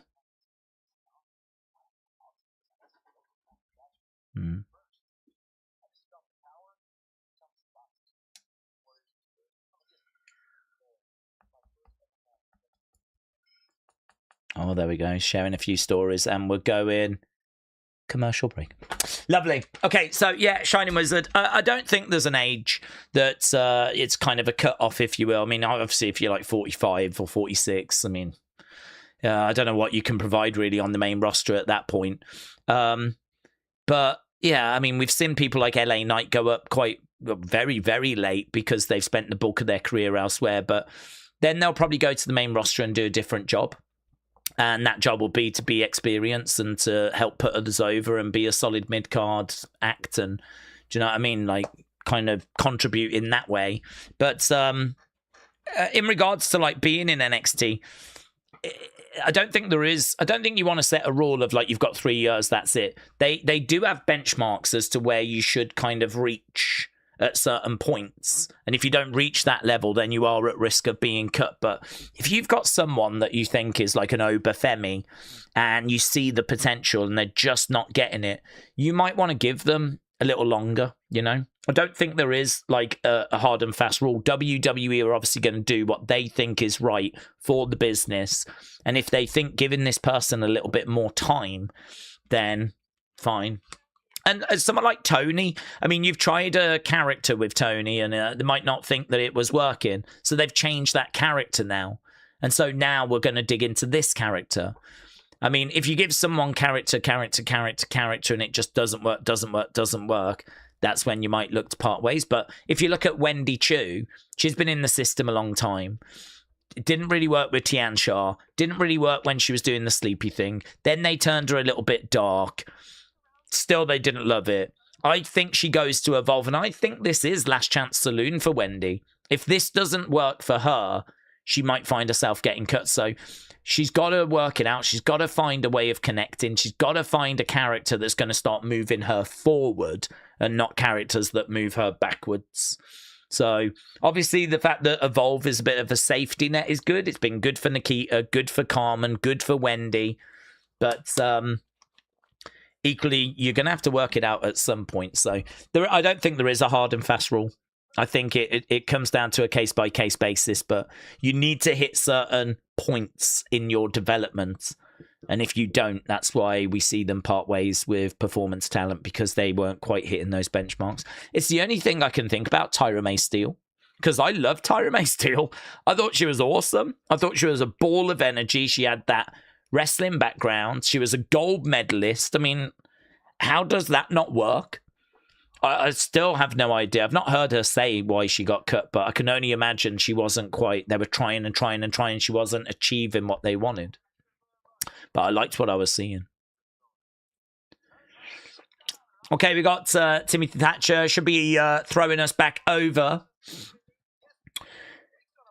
So in 2 weeks, Kev on stage is going to be guest GM, apparently. We got Aaron Rourke and Max Abrams.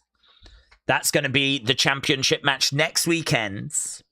Also at Succession, we got Wendy Choo against Nikki Alliance. I want to get to Big Time because I said I was going back to Big Time's comment.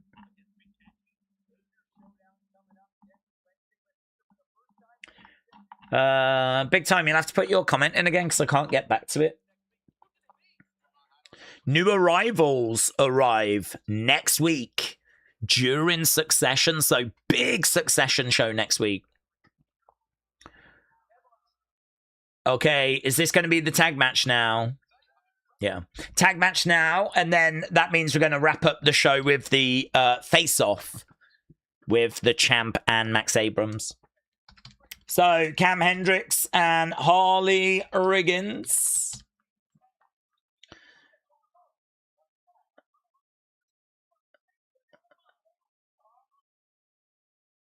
Okay, Harley Riggins with a few words there as Cam Hendricks. I'm not a big Cam Hendricks fan. He reminds me a bit of like MVP. But I don't mind that bit that he does.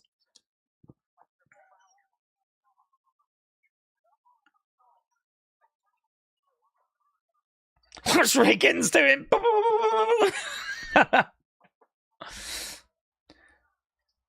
Go time. Showtime. Cam Hendricks then in the ring.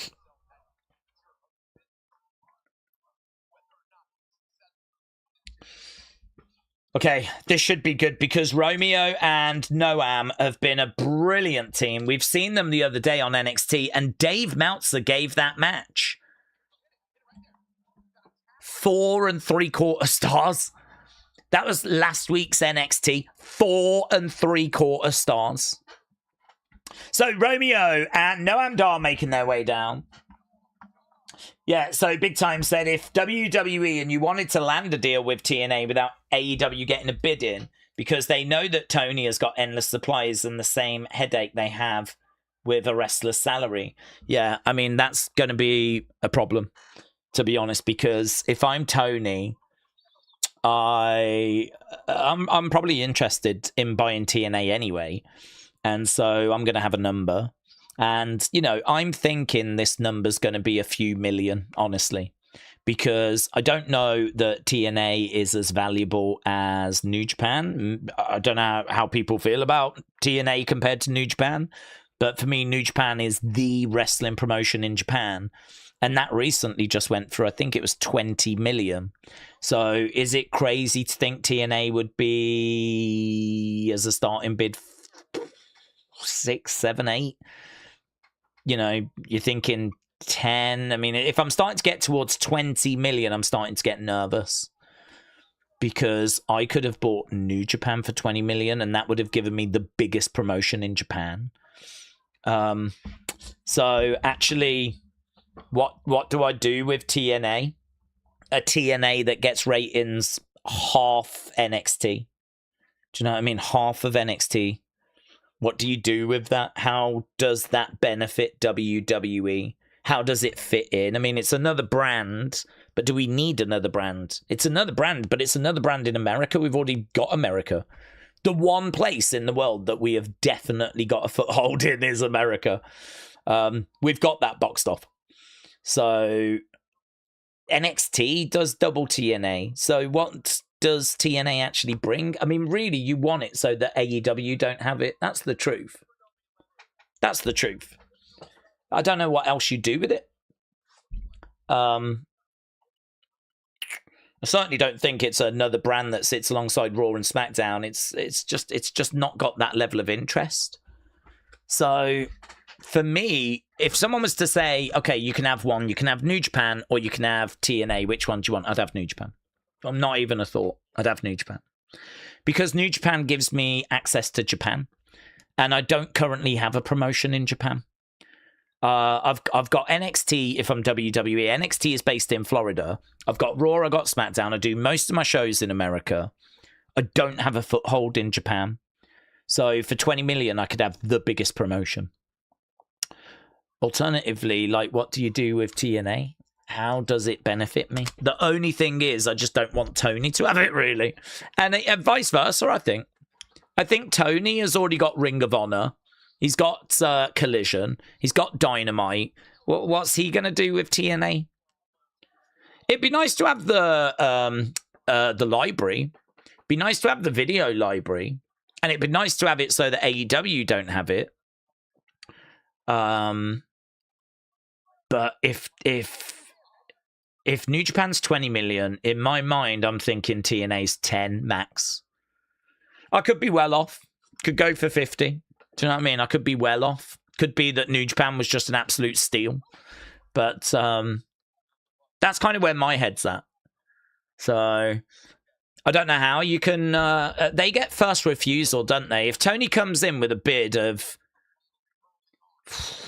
I don't know. What would be a clever bid from Tony? What would be a clever bid? If Tony goes 10... If Tony goes 10 million and says to them, if WWE bids to outdo me, let me know. Because I might go higher. That might be interesting. Because then WWE have got to start going into 12, 15, those kinds of numbers. I don't know how you can put a bid in without actually... WWE would love it where what's AEW bids, we'll see if we want to beat it. But if I'm TNA, I'm going to be playing both off. Well, they've said this. What are you going to say? We're not going to sell until you tell us that you're out. But at the moment, the bid is this.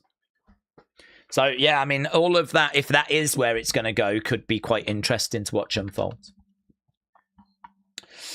AEW probably wouldn't even want to work with TNA at this point because they do have strong partnerships with New Japan and CMLL, said Alex. Yeah, it's interesting because, like, what do you do with them? I mean, AEW have got a bigger presence with Dynamite and Collision. Collision gets bigger ratings than TNA. And if AEW want another brand, they can just create another brand. So you do sort of go, what's the value in it? The value's in the video library, and the value is stopping WWE having it. New Japan is way better than TNA, said Alex, in my opinion. Can I get a timestamp, said Bishop? Well, I'm just at commercial break, actually. So I'm just at commercial break. So when I'm back from commercial, I'll let you know timestamp. But we're just underway with the tag match. So I've just got Insurify on my screen at the moment. I've really liked this. Here we go. We're back. I'm at 43:10. Oh, we've got 9 minutes. So I mean, in that time, we've got to do the face-off, and we've got to do this match as well. I think they've squeezed a lot into this show. This is match number 4, and we've had some backstage interviews and whatnot. To kick out there by Romeo, Cam Hendricks going for the cover. If I'm WWE, said Trini, I'm going to bed. Even if I know I'm not going to buy it, I'm just going to drive that price up. So for AEW, yeah, I could understand that. I can really understand that. Tag being made. Right now we got Riggins coming in. Down goes Romeo. I'm on ad 5 of 7, said Corey. Oh, that sucks, buds. Down goes Romeo. Hannah said, I'm pumped. Colombia gets played tonight and showcase what they're about. Who knows? They might face off against your country. But what are the chances that Colombia win the whole thing? I think Colombia are an interesting side. There's normally a team, actually, that kind of shock the world. We've seen Morocco do it. We've seen Japan do it. There's normally a team that kind of not really on people's radars. And I'd say Colombia aren't really on people's radars. Because, you know, when you talk about favourites, you talk about England, France, Spain, Brazil, Argentina, Portugal. These are the names that I'm hearing. You don't really hear people talk about Colombia. But I think the climate is going to suit Colombia. Obviously, it's warm. It's hot in America, humid. So Colombia will be able to deal with that. I think they've got some good players. I think that they, you know, if England drew Colombia, I would fancy us to get past Colombia. But we played Colombia about, I think it was 8 years ago, ended up going to a penalty shootout. Penalty shootouts can go any way. You know, anyone can win a shootout. So Colombia are not to be disrespected. They are a team that, you know, I think could cause some problems in the knockouts. But I think if Colombia are going to win the World Cup, you're going to have to beat some big teams, which means you're going to have to win some penalty shootouts. And I don't know, how many of those would you fancy winning? You might have to win 2, 3 to win the World Cup. Because I don't think you're going to be beating the likes of France in 90 minutes. Or Spain, or Brazil, or Argentina. I mean, I could see you drawing, taking it to extra time, going to penalty shootouts, and I can see you winning some penalty shootouts. So, I'd say it's a long shot. Because you've got other teams as well that I'd put in the same bracket, like Morocco and Ecuador. I think those are also credible teams that have got some really good players that have got a chance. But again, I think their chances, they're going to have to win some penalty shootouts. So let's see. Let's see how you do. I think you kick off in just over an hour, don't you? I wish you all the best. I would like to see Colombia do well. I like Colombia. It's where Shakira's from. So, you know. Nothing but Shakira love. She'll be watching and rooting for them. Fast-paced action in this match so far.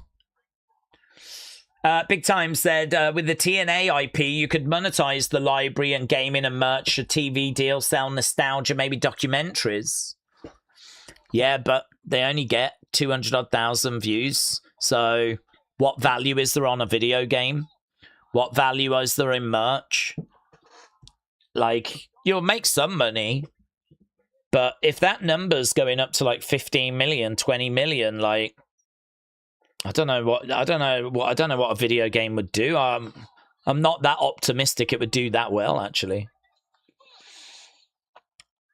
1, 2, 3. It's a win for Noam. Fast paced, bodies everywhere. Tate Wilder coming down. As a hockey fan, I hate shootouts, said Alex. They're pointless. Continue overtime is better. That's one thing I prefer about hockey. No shootouts or penalty kicks. Penalty kicks are dramatic, though. I mean, if it goes to penalties, I mean, the thing is, you can't just keep playing and playing and playing and playing and playing. Because actually, you know, people are getting tired and the energy levels are dropping, and who knows when the next goal might not be another goal for half an hour or something. So I do understand you have to go, do you know what, we've given you enough time. You didn't win it in 90. We gave you an extra half an hour. You still didn't do it. Penalty shootouts are a bit of a lottery. Anyone can miss. I mean, we've seen massive teams knocked out by smaller teams because, honestly, when you get to penalty kicks, you kind of lost the match, really. It's not out your hands, but it can feel a bit like it's out your hands. So there's going to be all that drama to come when we get to the knockouts. There'll be penalty shootouts, and when it's not your team, it's quite fun. When it's your team, it's the most horrific, painful thing in the world. Okay, a win for Romeo and Noam. Right now, we've got Aaron Rourke. We've got Max Abrams. Max Abrams. Who? The Mog Squad leader. King Mog.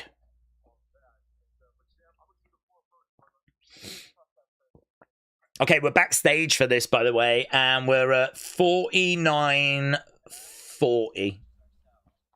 So we've got a couple of minutes left for this little chat.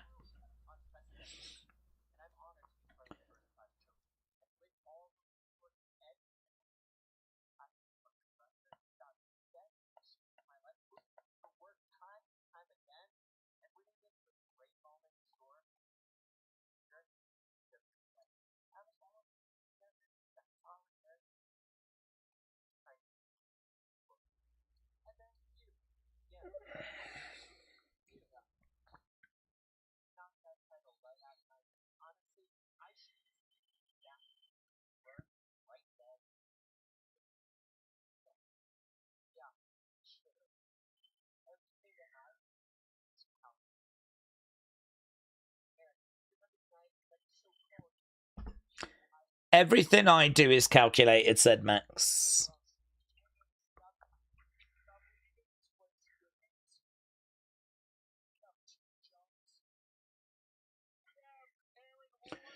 This is when... that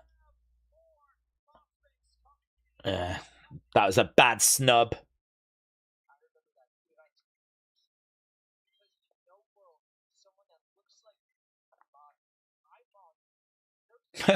In no world does someone that looks like you mog me. I mog you.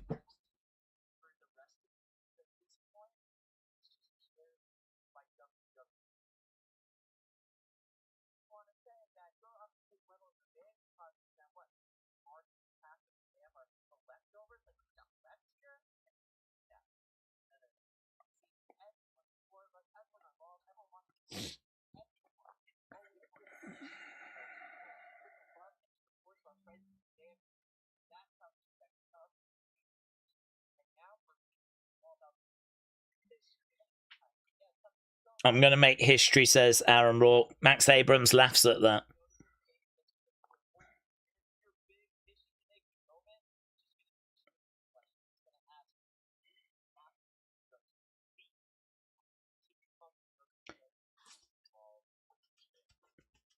It's a good trivia question, that, actually.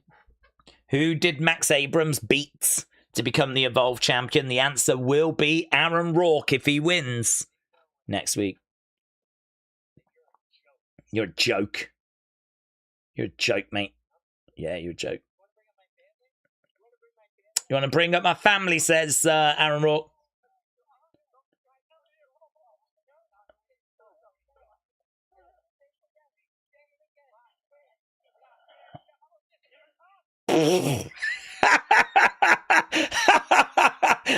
He just slapped him on his bald head.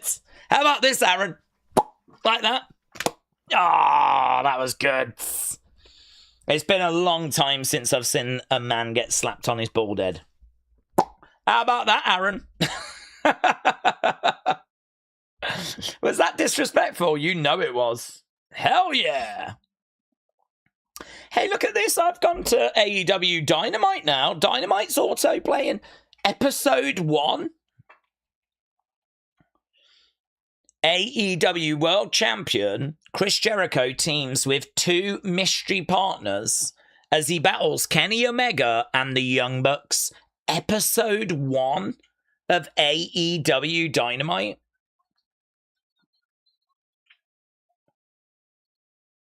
Am I watching this now, am I? Is this a thing I'm watching now? 14,000 in attendance. Well, that certainly ain't this week's show.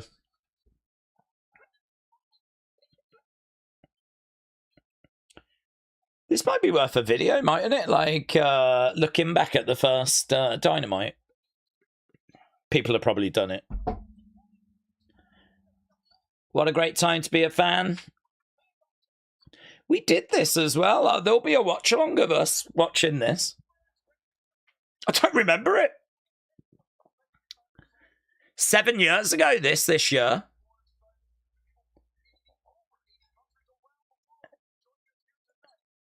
People from over 80 countries. It's Tony Schiavone, it's JR, it's Excalibur. Guys, Hangman Page is taking on Pac tonight. Hangman Page versus Pac. What else have we got coming up tonight?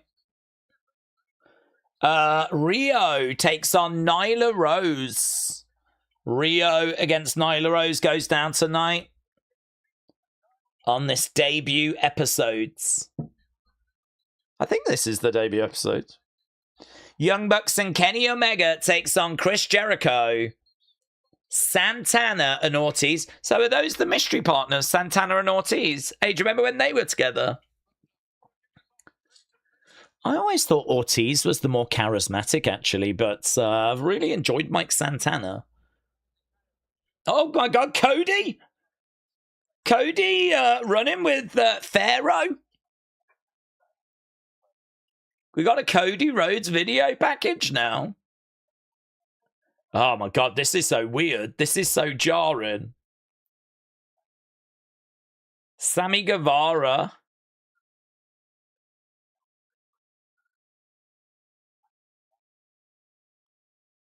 Cody Rhodes, Sammy Guevara, the first ever match on Dynamite.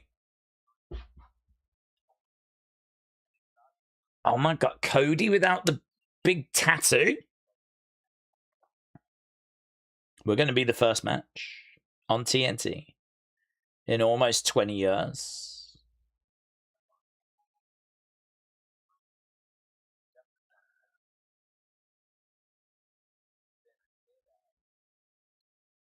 I'm actually watching this, aren't I? This is happening. I'm watching the very first Dynamite. Apparently it runs for 1 hour 40. Cody and Sammy,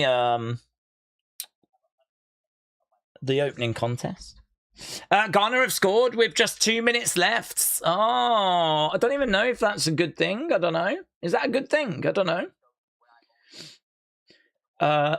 Make sure to switch the rapper, if you know what I mean. Wink, wink, before taking the sidetrack wizard. What does that mean? Is that a sex thing? Okay, I'm going to turn it off because I'm getting too distracted. I don't need to watch Dynamite, the first one. I was quite happy sitting here watching it, though, to be honest.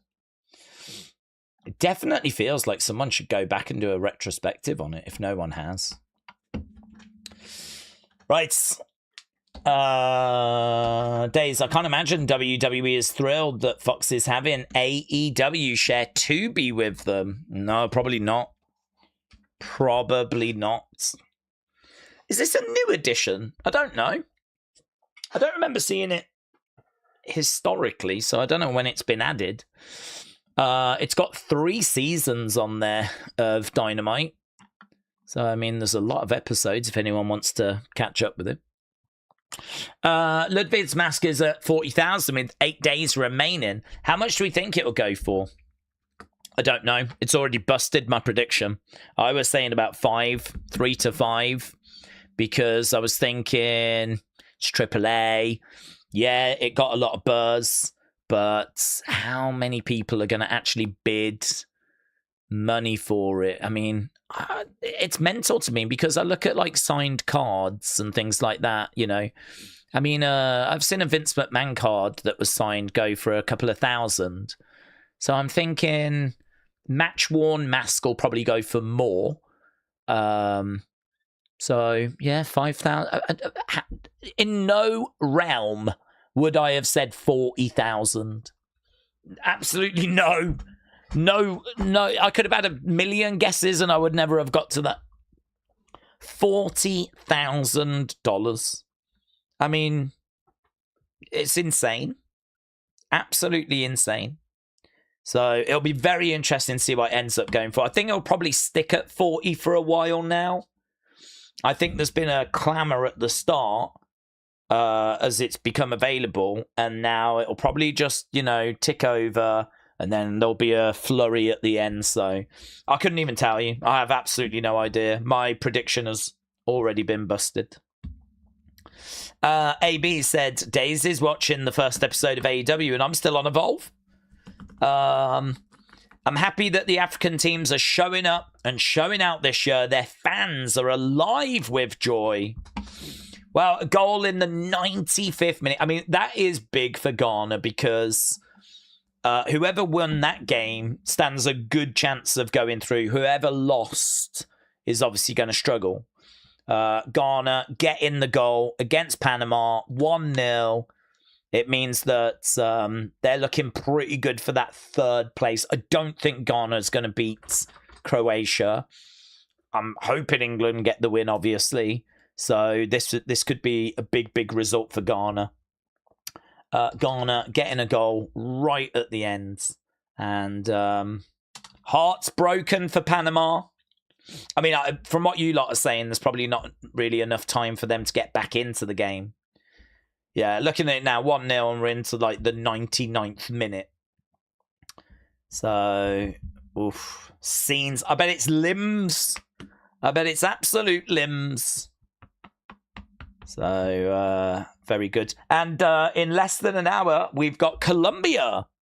And then tomorrow, Thursday, I don't know what we've got coming up. Fantasy football. Let's have a look, shall we, at the fixtures. See what's coming up tomorrow. Matches.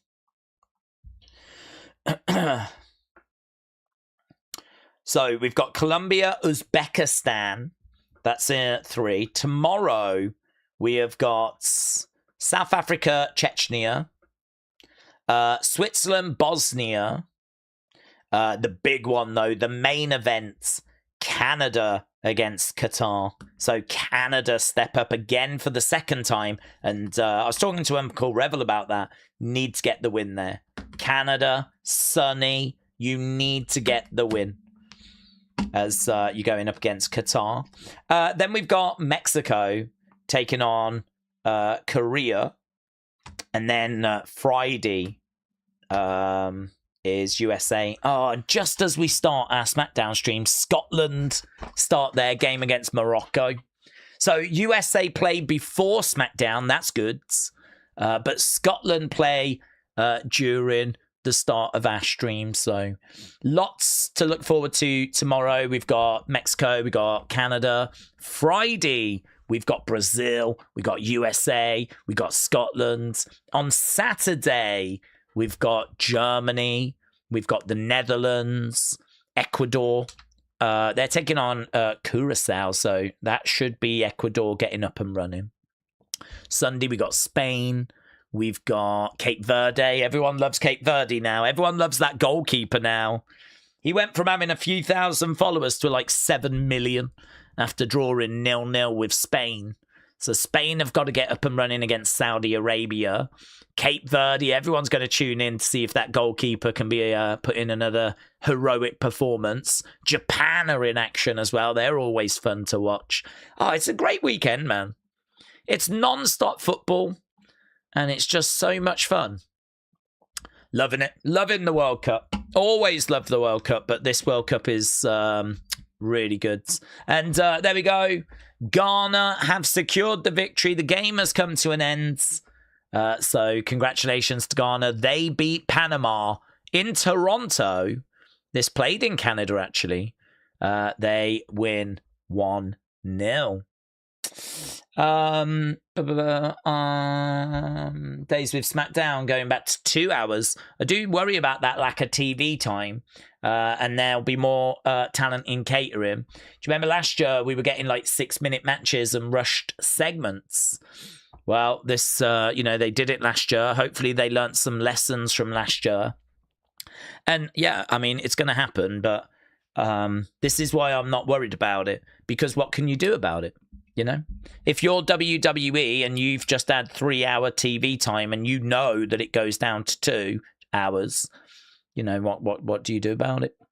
I mean, you are losing an hour, which is obviously going to result in more people missing out on TV time. Hopefully, the fans understand that. And the fans understand that come January, it will go back to 3 hours. So knowing the WWE fans as well as what I do, the wrestling fans, they're very understanding. They like to think about things, big picture. They don't just react and, get upset because, people are sat in catering or whatever. Like, they're very thoughtful. They give things a lot of thought. So I'm sure that they will do that for this as well. Understand that it was 3 hours and now it goes down to 2. That's part of the agreement. WWE is, going to result in more people missing out. There's not much we can do about it. Goes back up to 3 hours in January.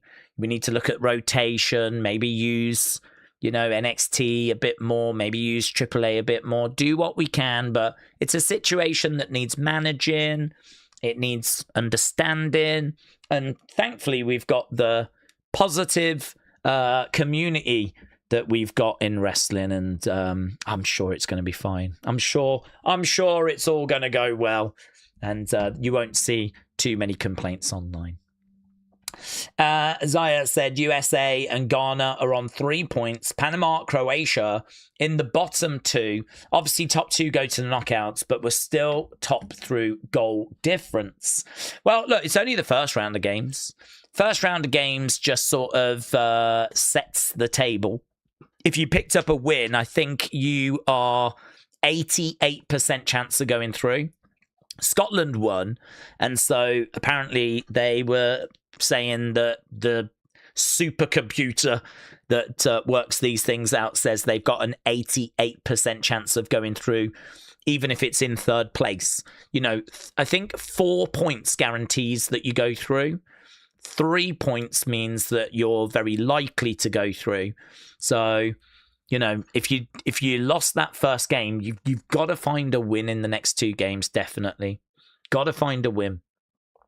So those teams that fell short week 1, they're going to be hungry. They're going to be really bringing it in these coming weeks. So, but equally, those top teams that maybe struggled, like Spain and Portugal, maybe didn't give a good account of themselves. They're going to want to get on that pitch as quickly as possible and put it right.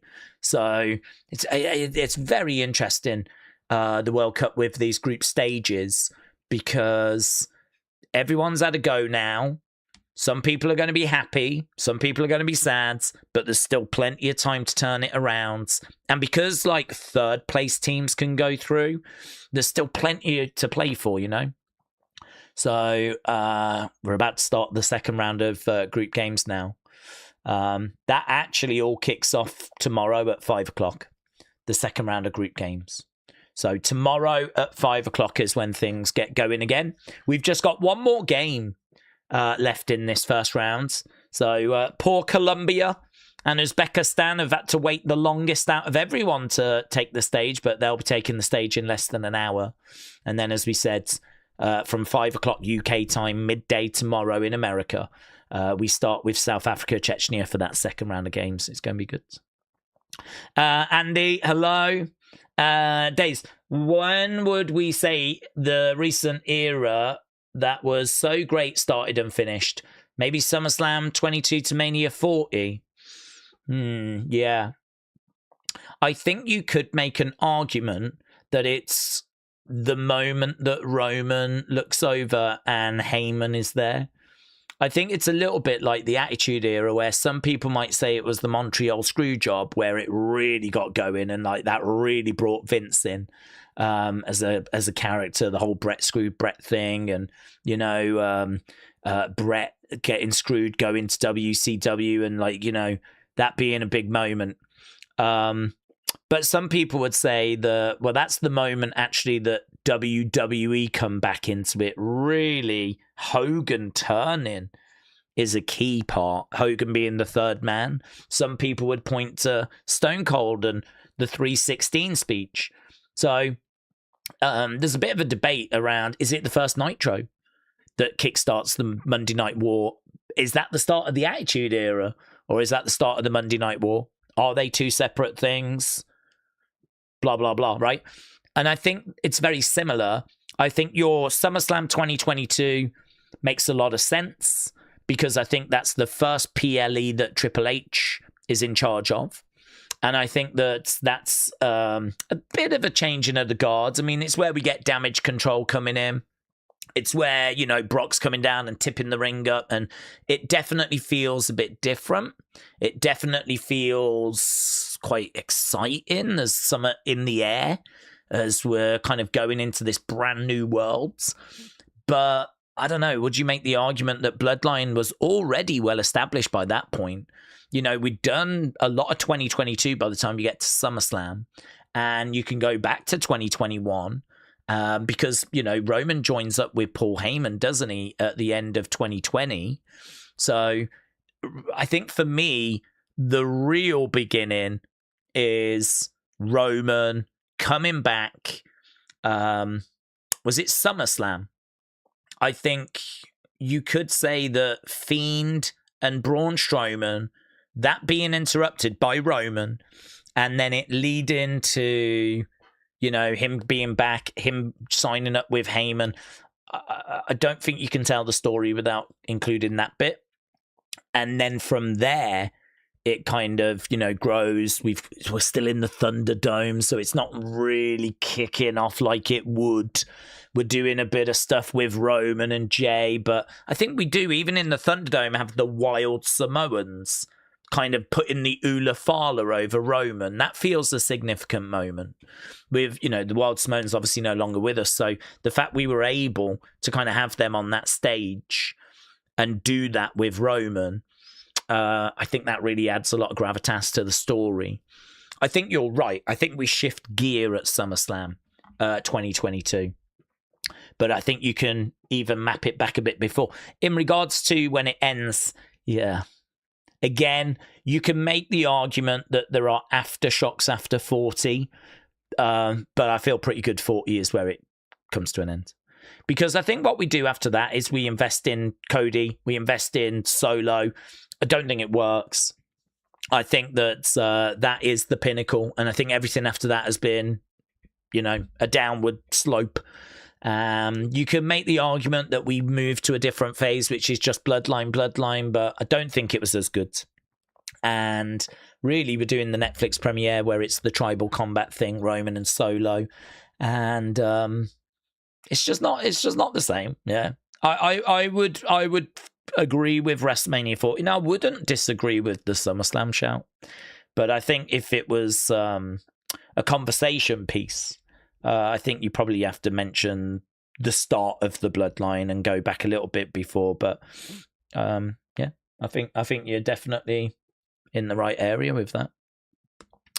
I meant as England, not US, said Zaya. Us and Ghana are on 3 points. Panama, Croatia at the bottom. 2 games to go. Yeah, England obviously looking good for getting through.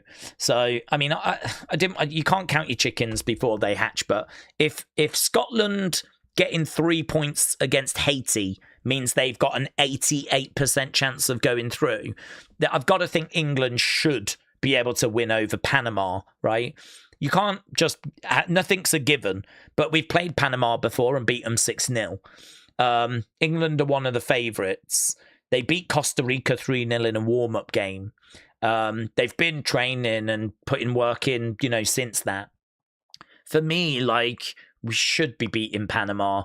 I'm feeling pretty good that we should go through. The question is it first? Is it second? Like, we go through, but in what position?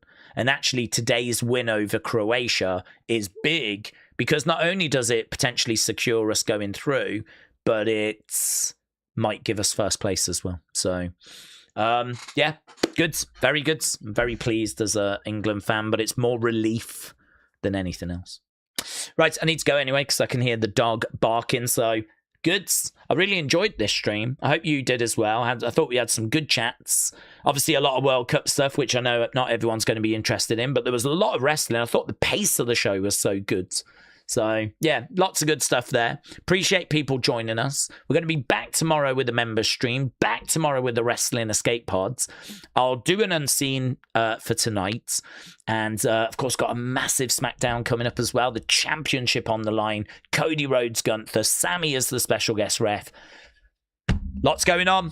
Lots going on. So, thanks for joining us. Appreciate it. I'll see you next time.